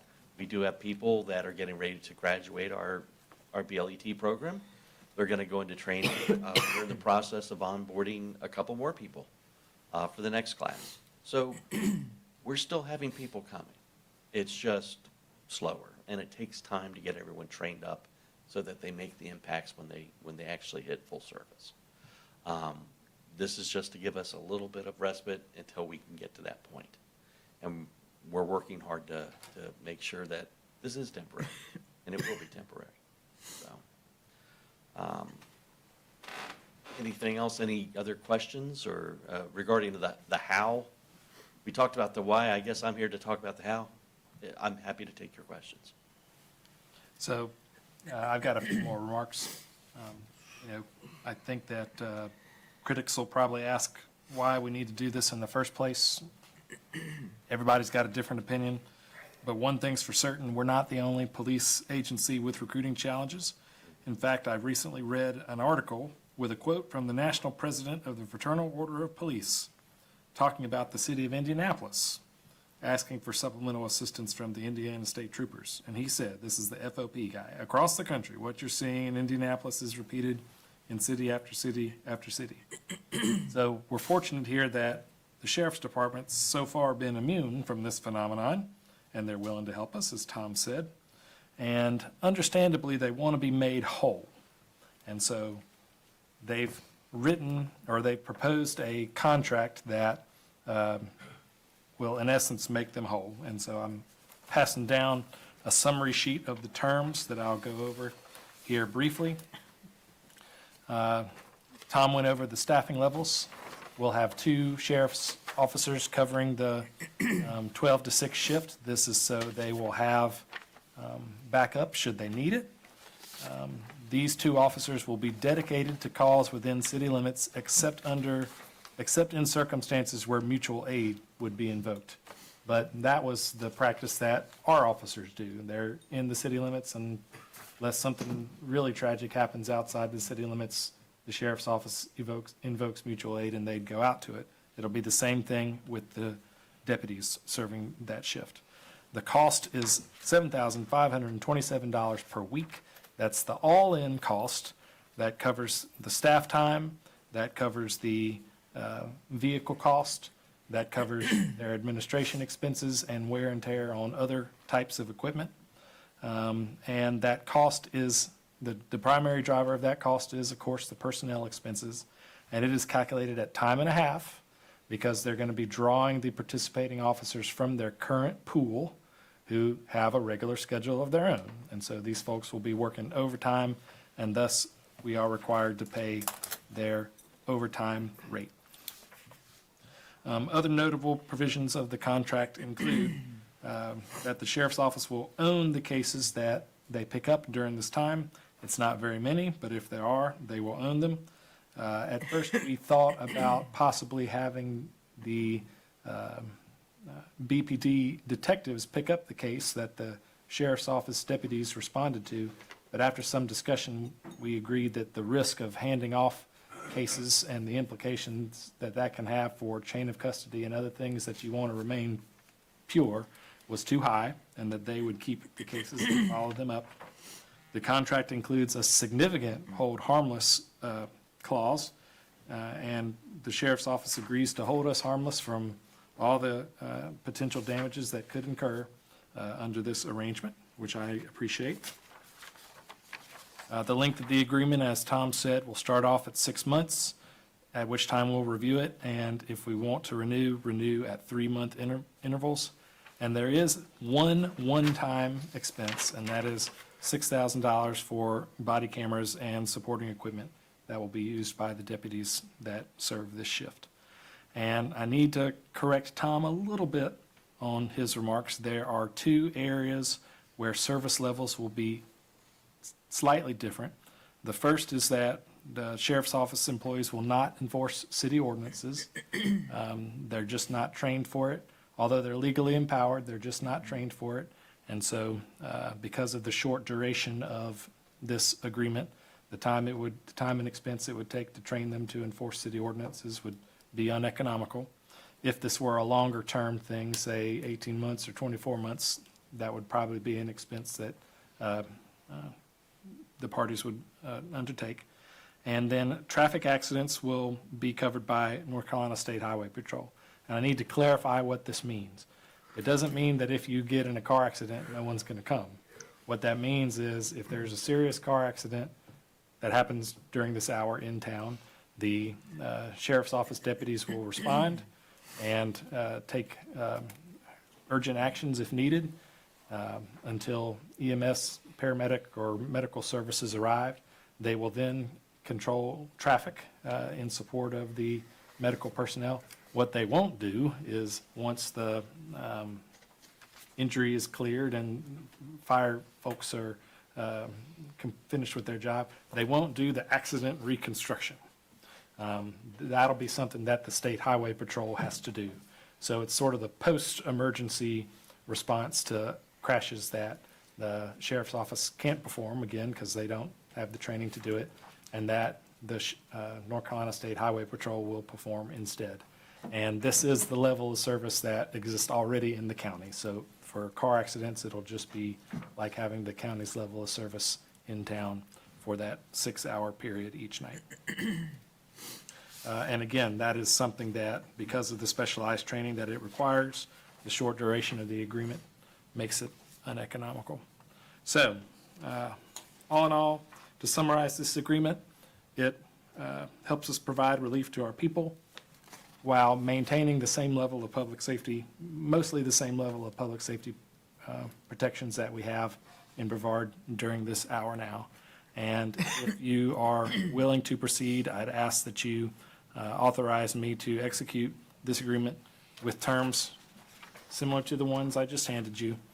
And if you give me that approval tonight, that agreement will be executed this week, and the first patrols will probably be seen on the street in 2 weeks' time. All right, thank you, Mr. Manager. Council, do I have a motion regarding the resolution approving the terms of the interlocal agreement with the Transylvania County Sheriff's Office? So moved. Do I have a second? Second. Okay, we'll open for discussion. Mr. Morrow. Thank you for pulling this together. It's timely and move on. Mr. Daniel.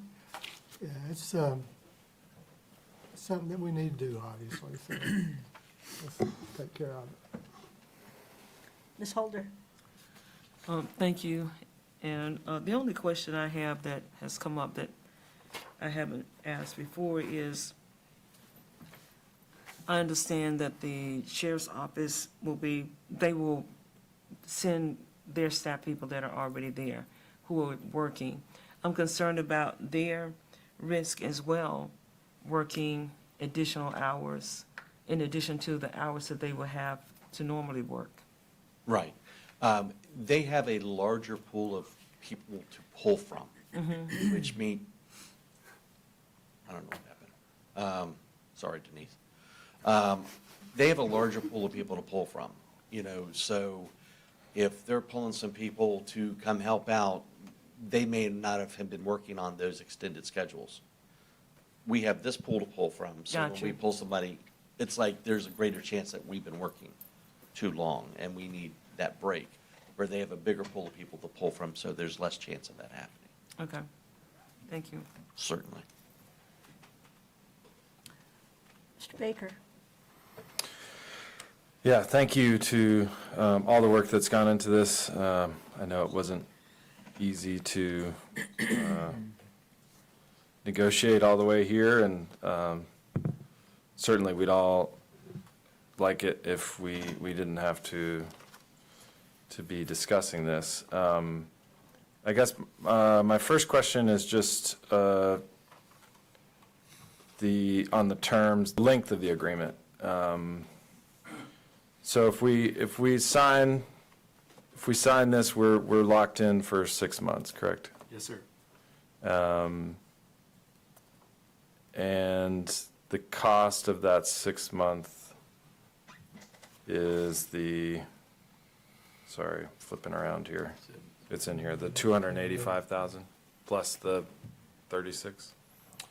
The $7,500 a week times 26, whatever that math is. 180,000. Yeah, so about 180,000 for 6 months.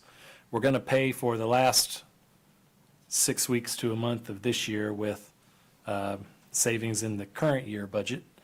If you approve the FY26 budget, it will include a $285,000 appropriation from fund balance to fund this service in the new fiscal year, and that will buy us approximately 9 to 10 months. And so we're actually budgeting a little bit more than we need for the initial term, just in case we need to extend it. Okay. And I should have started with this. I do want to just thank the current patrol staff that we do have. I know they've been under a lot of stress and duress, and obviously have carried the load very admirably, and I that fully believe they need some relief, and we need to get it to them. My questions here tonight are not at all related to the need. It really is from a perspective of responsibility from the city's perspective on making sure that we're spending the money on the right things, and that we're negotiating with the county a deal essentially that is fair to both sides. My concerns, I think, relate mostly to some of the costs that they've added in here. And I guess I'll start with a seemingly small dollar amount, but the body camera, the $6,000 for the body camera and supporting equipment, is that not equipment that the sheriff's office is already outfitting their officers with? The sheriff's office does have body cameras. They're slightly different than ours, and members of their patrol staff have them. But the pool of people that they're able to draw from, and I'll back up for a second. Yeah, it is very true what you said. Our patrol staff have been really working hard and carrying this load, but they weren't the only ones. There were our detectives as well. Our detectives were also helping out and covering shifts and doing this. It was kind of like an all hands on deck. We were all kind of pitching in. Yeah. So it's kind of the same thing for them. They're going to have people that aren't issued body cameras that are going to help us out. And when they do, they're going to need the 2 body cameras so that if they have people that are not issued body cameras, they can just use it.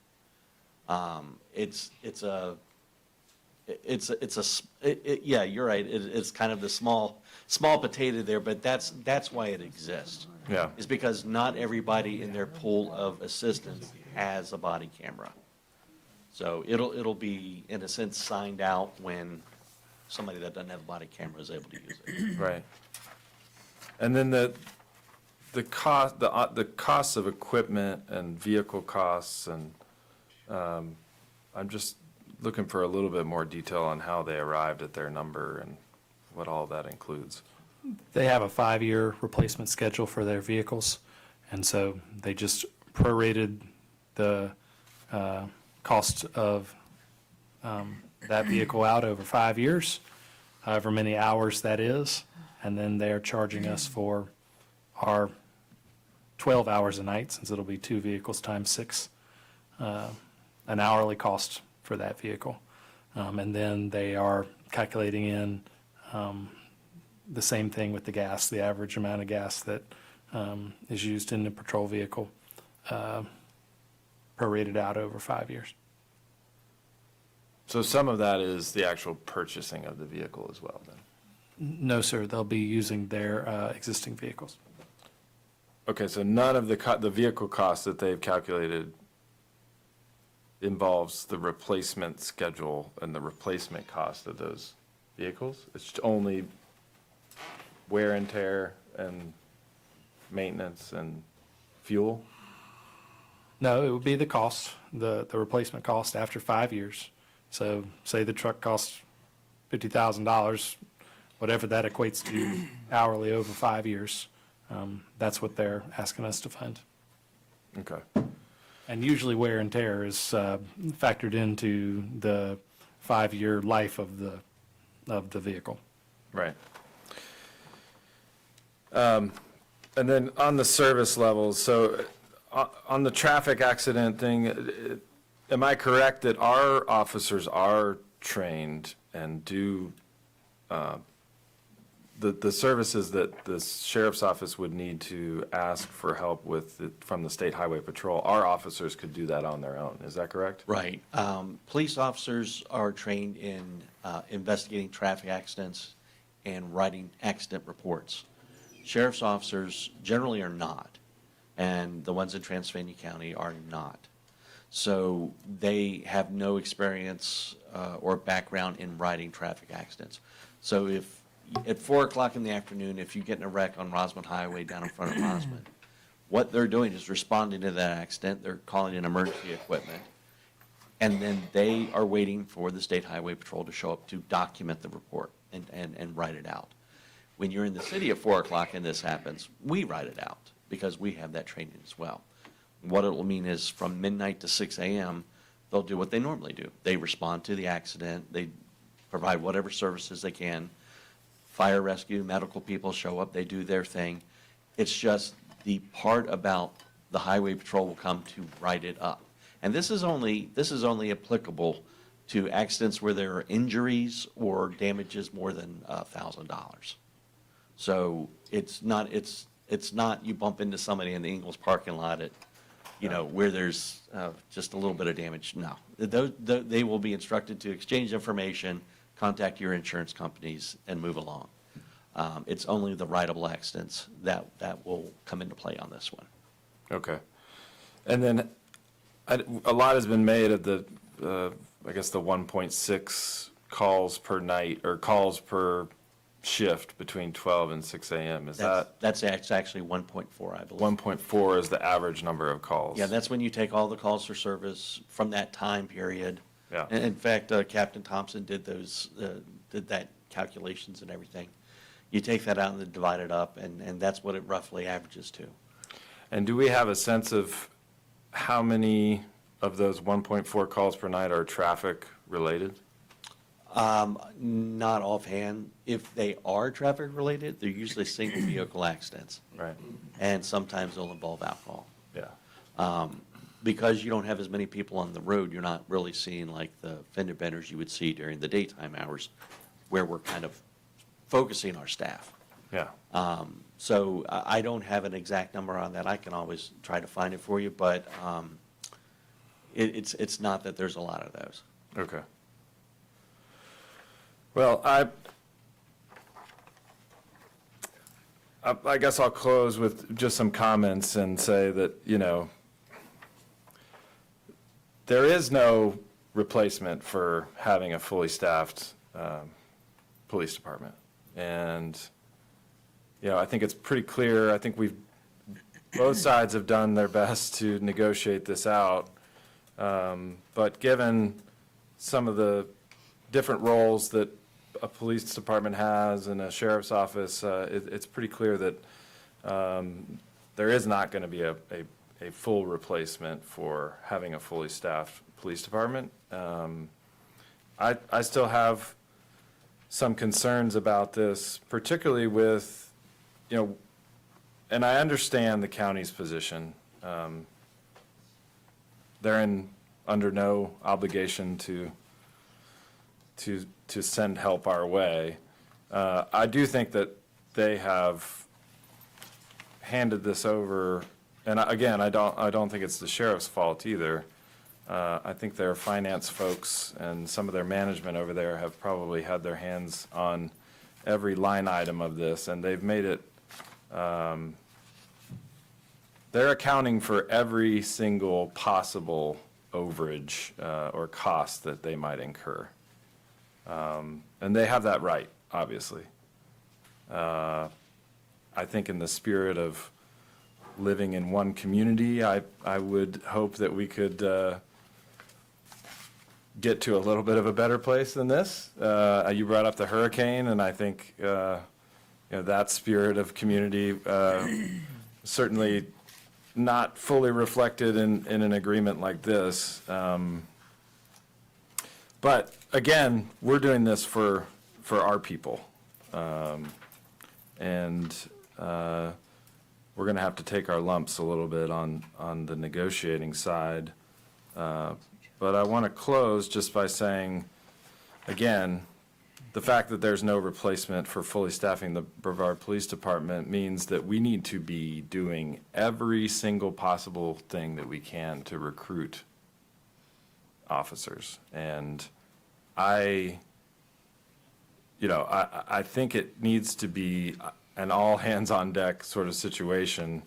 And I know, Chief, you've worked on that. If Wilson, other people need to jump in, if we need to, spend some other dollars for recruitment services to get us out of this agreement quicker and get to a level, a baseline level of staffing. Obviously, this council is concerned about the issue and, has looked at compensation. But I want to make sure we're doing everything we can to get back to fully staffed. And I'm going to be focused on that throughout the term of this agreement with the sheriff's office. I appreciate that, and I will tell you, we are doing everything we can with our recruiting, and it is that important to us because we want to be as fully staffed as we possibly can because that's more we can do, and that's better for all of us. So we're definitely right there alongside you. All right, Mr. Wise? Okay. First of all, I want to say that I know no one's really excited about this, but I really do appreciate the out-of-the-box thinking and more the concern about our staff and making it possible they get relief. So while I wouldn't say anyone thinks this is ideal, to me, the end result maybe justifies the means. I have one tiny little question that seems insignificant. The $6,000 cameras, do we own those at the end of the day? Negative. So we're buying them new equipment for this and they're keeping it? I believe that was part of the deal.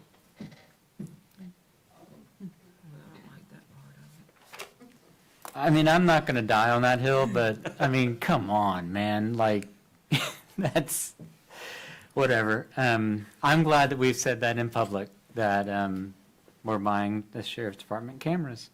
I have no other questions. And Mr. Wise, with the cameras, a lot of people feel the cameras are for the police. They're for the community. I know. You know, I mean, they're. I get it. I want everyone out there in all of our interactions, whether it's with the sheriffs or with us, to have that documentation to help build that trust. So I totally get where you're coming from.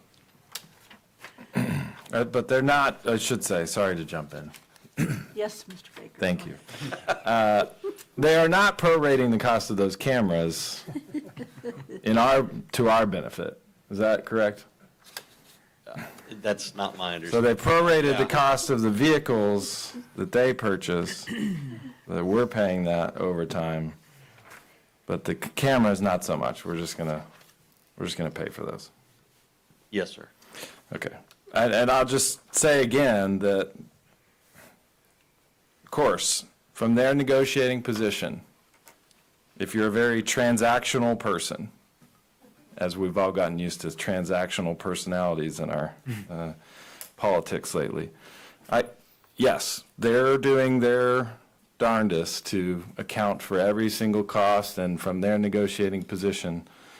But we often forget that we are one community, you know, and I would hope that in a time like this, where we're asking for some assistance, that they would, a little bit of deference would be applied on the financial side. But again, it's about helping our people. I think I'm personally fully committed to that, and so it is hard to swallow some of those things, but we're doing the best we can.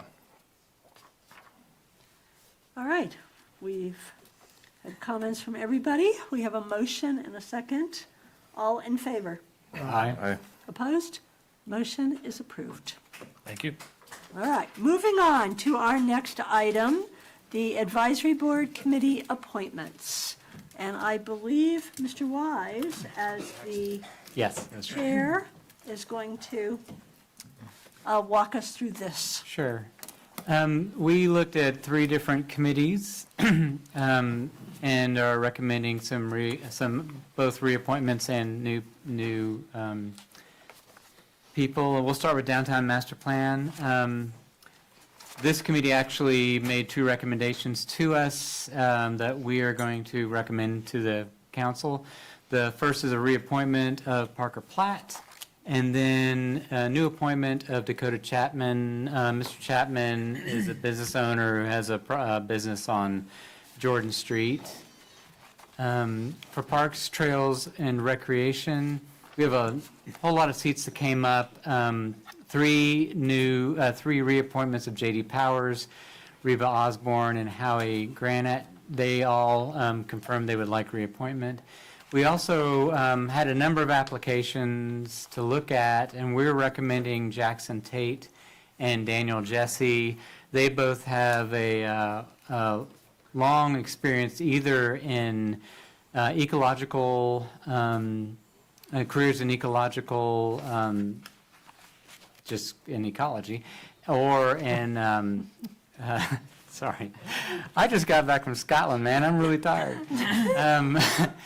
Or have been active in the community with environmental issues, both long, strong careers in those areas. And finally, for the Rosenwald Community Advisory Board, we're recommending the reappointment of Ella Jones and a new appointment of Morgan, I'll never get this name right, Monshaugen? I'm so sorry if I said that wrong. It's like a Scottish name. It does. If I'd only ever been to Scotland, I could say it. Who has a really strong application and currently does a lot of work with Habitat for Humanity. All right, should we do this separately, Mr. City Council? Lawyer? It's been a long night. Can we do all of I this at think we once? can do this all in a joint motion. In a joint motion for all three? there is Okay. there's There is a, proposed I know. resolution. I'm just checking because we usually do it separate. Okay, we have a resolution that covers all three of the committee appointments that were just briefed by Mr. Wise. Do I have a motion to approve the resolution? So moved. Do I have a second? Second. Okay, we will open it for discussion. Ms. Holder? No questions. Thank you. Thank you. Thank you. Mr. No.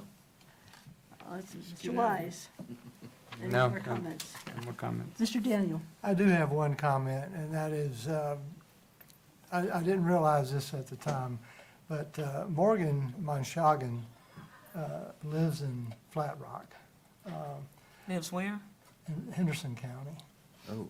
Oh, Yeah. But I think I checked with the city manager, and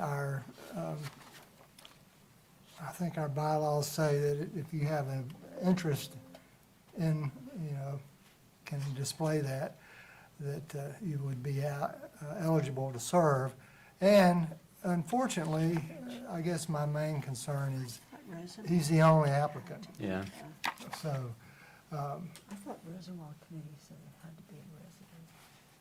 that's what I thought. I was under the impression, although in general, our committees say that the Rosenwald Advisory Board's, the bylaws creating it specifically said they have to be a resident of Rosenwald for the ones that are appointed by our board. For the ones that are appointed by the Rosenwald Board of, or the Mary C. Jenkins Board of Directors, they have the option to appoint outside of the, okay. can we check that, Mr. Manager? Yeah, but I'll need 10 minutes or so. My recollection was that the only distinction between the committees was that policy committees, citizen members had to be residents. Advisory committees, which Rosenwald is one, just have to have that criteria that Gary explained. I don't recall there being anything different about Rosenwald. I pretty well remember that it had to be a resident, but, okay, I could be wrong. Well, Do we would you wanna like to take check, a or- recess and let me go check it Or out? do we want to just vote? Going home. All right, I don't think they want to take a Can we recess. do everyone else Um, except for that one? Yeah, I mean, can we modify the motion to remove Rosenwald, and then we can just do For it that next? Or next can meeting? we still appoint Ms. Jones? Ella Jones? Yes. Yeah. Sure. Or her, and then wait on the Right. other one. Well, I say sure, but our lawyer said sure, so. All right, so who made the motion? We need to modify the motion. Oh, Pamela made it. I made it. Pamela Yeah. did. Okay, I'd like to modify the motion to approve everyone with the exception of Ms. Morgan, and then we will review her. Monshagan. Pardon? I think her name was Monshagan. Morshagan. And then we will approve her when she'll be presented at another time when we get the facts. But everyone else will be approved. And I second it. Okay. All right, did we get comments from everyone? Did I miss one? No, Mr. Baker. Me, and I'm sorry, but, no, I'm not going to apologize for diligence. I noticed that Jackson Tate is also on the Board of Adjustment, and I wondered if we wanted to sort of spread the love around for committee appointments to some other folks that aren't currently serving, and if the committee discussed that. We didn't discuss that specifically, one, because I think the Board of Adjustment only meets as on a, I'm not sure, do they meet as needed, or is it a? As needed. Yeah, and I think it's fairly rare, and two, these two did have very strong applications. Yeah. And we're so plugged into this committee, but I think the other primary was because the Board of Adjustments meets so irregularly. Okay, that makes sense to me. Thank you. Council clarification. So our website says, and this isn't the resolution that you passed, but the content of our website was based on that resolution that you passed, and it reads for Rosenwald, this board is made up of residents and individuals with historical connections to Rosenwald.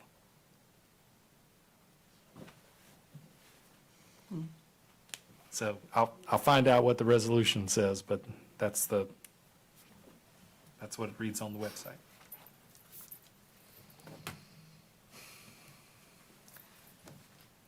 All right. Council, we have a modified motion on the table in the second. Are we ready to vote? Yes. No more comments? All right. All in favor? Aye. Opposed? The motion passes, and that is the end of new business. So we are now moving into final remarks, which hopefully we will keep concise tonight. Mr. Baker, shall we start with you? All right, I'm going to go really fast. There was a concerned citizen talking about a house across the street that didn't have running water. I'm sure we're going to follow up on that, but just wanted to mention that the city does have minimum housing standards, of which no running water would apply, so. My understanding is the house has already been condemned. I talked to people at the break. I believe it may already be lawfully condemned. They're just people squatting in there, but we're going to look at it a little further. Tom and I talked to him. Okay, thank you. I want to reiterate something I said last time about the communication around the Mills Avenue closure, and just making sure that we're updating the public regularly about what our plans are there, and if possible, posting a physical sign with information about. There are Yep. 4 physical signs posted. Perfect. Becky is regularly updating the website as we have changes. It's not a lot changing very quickly, but Yeah. there are signs physically posted, and they give an update, and they also reference the website. Thank you. That's great. I'll skip the other stuff because it was going to take too long. But one thing I am not going to skip is on the tax revaluation, and this is from information that the tax assessor shared with us. The residential sales on which the revaluations were based, there were 2,558 residential sales in 2024. There were 67 commercial sales. So, and that makes sense that there would be less commercial than residential, but that is a staggering difference in the number of data points that you have as a tax assessor to accurately value commercial properties versus residential properties. You have over 2,500 data points for residential sales and only 67 data points for commercial sales. I think that goes a long way towards explaining why the commercial values might not be quite as accurate as the residential values. Again, not our thing, it's the county's thing, but I'm personally committed to digging into the reevaluation more, and I will push the city to do what we can on discovering more about how that process works and what citizens can do to get involved. So, thank you. That's it. Mr. Daniel. Yeah, I'd like to speak to something that I've spoken to before, and that's bike safety, pedestrian interaction on the trail, that's the tow trail. Someone has mentioned it to me after I spoke about this in the past. I feel like it's an important issue for safety. I really feel someone's going to get hurt. And as someone who's done a lot of biking and reads every article that mentions biking when I see it, people get seriously hurt in these interactions. People get killed. So I think this is something that needs to be addressed sooner than later. And actually, my observation, I live very near the path and walk it myself quite often. but the traffic is increasing quite a bit. There's a lot of folks out there, so I would encourage that to happen as quickly as possible. The other thing that I'd like to say is there's a story of French nobility, I think it was Marie Antoinette, who, when was told that peasants can't afford to eat bread, and her response was, well, let them eat cake. When I hear people say, let's let the market take care of the housing issue, what I'm hearing is, let them eat cake. So that it's just, that's the most insensitive thing I can think of for someone to say, so, thank you. Mr. Morrow? Just a quick shout out to you, Mayor, for your work with DOT. I see they're finishing up that crosswalk on Caldwell Street. Yes. So, I mean, you know, so things do take time, but it does take perseverance, so thank you. Ms. Holder? Oh, real quickly, if someone wants their house, if they want to appeal the revaluation, Hannah will be at our church at Bethel A on Wednesday from 5 until 8. For those who work during the day, she'll be there in the evening from 5 until 8 in our office Mr. Wise? to file it. I have nothing. I'm keeping it brief, man. Thank you. Mr. Attorney? I may be stealing some of your thunder, but you reminded me of one of my favorite things today, Madam Mayor, at our early meeting, that tomorrow is the 250th anniversary of the Mecklenburg Declaration of Independence, which just reiterates that, and to us native North Carolinians, it's a holy day almost, because it's where we decided that North Carolina was going to be the first state to get out from under British control, and the 250th anniversary is going to be celebrated. And so I just encourage everybody to look at their history, read up. It's pretty short. It was, but one of the signers was Ephraim Brevard, for whom the city of Brevard is named. So I encourage all of you to look at that. And again, I apologize to Madam Mayor. You've probably taken that. And but I couldn't. No, you put the rest out. You called, okay. This is Meg Day. And in fact, I will tell you that this Saturday on the main stage at the White Squirrel Festival at 12 noon, Ephraim Brevard is in fact going to be there reading out this declaration Yeah. on the stage. And so what's that? I encourage everybody to look at this. It's a great way to kick off I was listening to a podcast today that said that July 4th, 1776 was really not the date. This was a whole year-long process of becoming independent from Great Britain, and 1775 is when it started, April of 1775. And so we should celebrate every day for this year, celebrate our freedom and our independence. So I encourage everybody to be there, noon, main stage, White Squirrel Festival. Hear Dr. Brevard read that Mecklenburg Declaration of Independence. Is it on the city website, the Mecklenburg Declaration? It is not. No. It is not. It is on the Mecklenburg, if you Google Mecklenburg Declaration of Independence, there's a whole Wikipedia page. Charlotte, of course, is big into it, and they have it all over their Historical Association website. Have a special day. But it's our special day. It's the top number, the top date on the North Carolina flag, May 20th of 1775. So, thank you. Thank you. And I Mr. apologize again for stealing that from you. No problem. Madam Clerk? I just want to thank Councilman Wise for taking on the appointments Yeah, you item. sounded bad on the phone. As you probably can tell, I'm having a little trouble speaking, and so I appreciate it. No, my pleasure. I'm sorry you don't feel well. She was going to do the committee. Mr. Manager.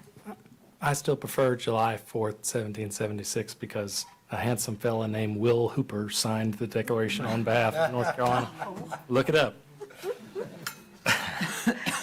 I also wanted to send my appreciation and congratulations to Madeline. I'm so glad that council, you and the mayor saw fit to recognize her in that way.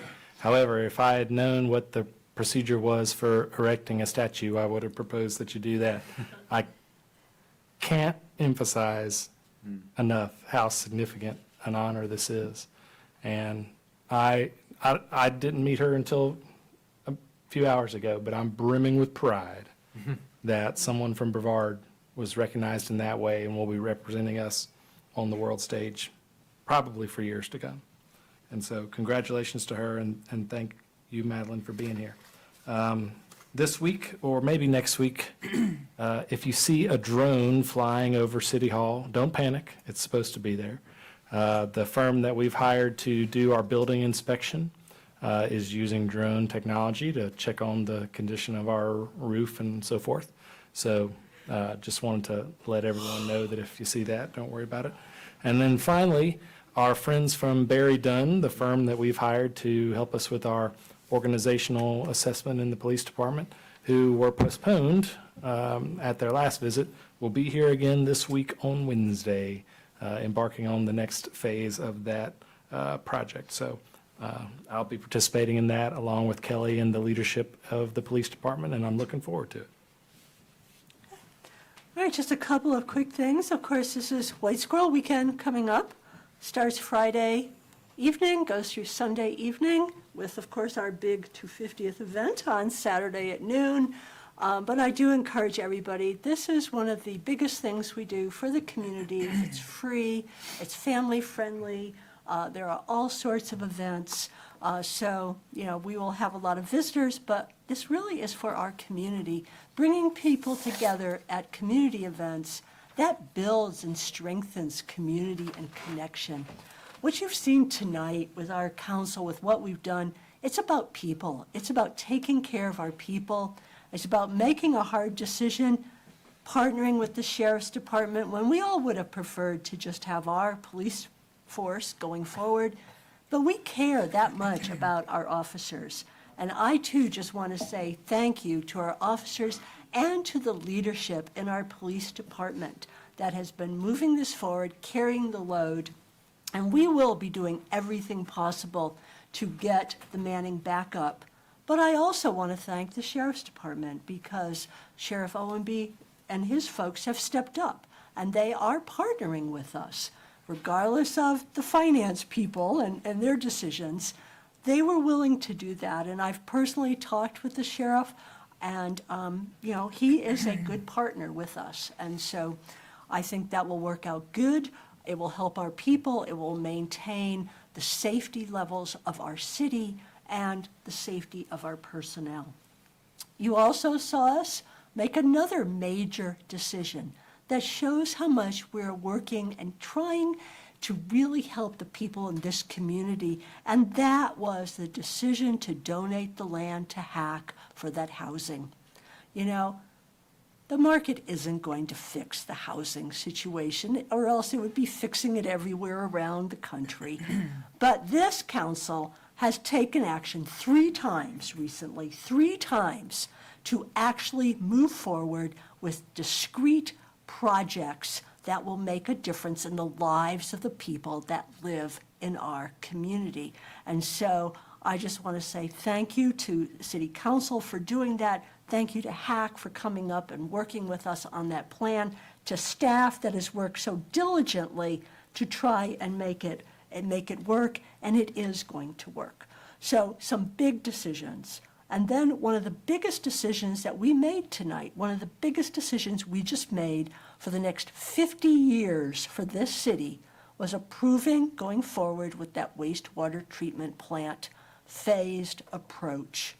It's easy to lose sight of that, but that is what leadership does. That is what good planning does. That is what strategic planning does. It looks at the future and it says, what do we, as a community, as an elected body, need to do to meet those future needs? And so, again, our council has stepped up and has really made that decision, and I think it's going to benefit the next several generations. And finally, as always, you have, two more things. You have the opportunity to go to Meet the Mayor this Wednesday, 11:30 to 1 at the Mary C. Jenkins Community Center, where, once again, as I do every month, I am happy to chat about anything that is on people's minds. And so I encourage people to come to Meet the Mayor Wednesday. And then next Monday, I want to mention Memorial Day. We've mentioned the Mecklenburg Declaration, we have mentioned White Squirrel Festival, but there is a day that is one of those days that has a special place in my heart. As a veteran, I came back. As a veteran, many of my shipmates did not come back. Harvey, another one of our veterans, Mac, Lauren. That day is a very special day because that is the day when we honor our fallen brethren, the people who didn't come back, the families that sacrificed everything. And it is a solemn, special day. We will be having a ceremony at 11 o'clock in front of the courthouse. And I encourage you to come because one of the ways we honor the fallen is by our presence and giving our time and attention to remember them and to remember what they sacrificed for, which is that liberty, that freedom that we declared, 250 or 249 years ago from Great Britain. And they died for those principles, those values, and for us. And so please, take time out of your schedule on your day off, come out to the courthouse, and join in fellowship when we talk to the fallen from our hearts about how much we appreciate they have done for our community and our country. And I think with that, folks, it's late, and does someone have another comment? I have one comment, and this is going to be totally off topic, but I just got a text from my wife who was at the Brevard High School soccer match. The women's team is in the I'm glad state. you're bringing it up and not me, because I was going to do it if you didn't do it. So. Well, but I just found out that they beat Hendersonville in penalty kicks tonight and are going to the next round. Nice. Fourth round. That'll be the fourth round. There's only 8 teams left in their division in the state. Now, then they've been, I had the honor of coaching that team 10 years ago. And they're a whole lot better now than when I was in charge of it. Same girl. Yeah, well, it's always the same girls. Yeah. They all look the same. But anyway, I just needed to bring that up because I think that's anytime we can Yep. beat Hendersonville and stuff, I love it. All right. With that, do I have a motion to adjourn? All in favor? Aye. We're adjourned. Keep have to stay on the line. Yeah. Okay.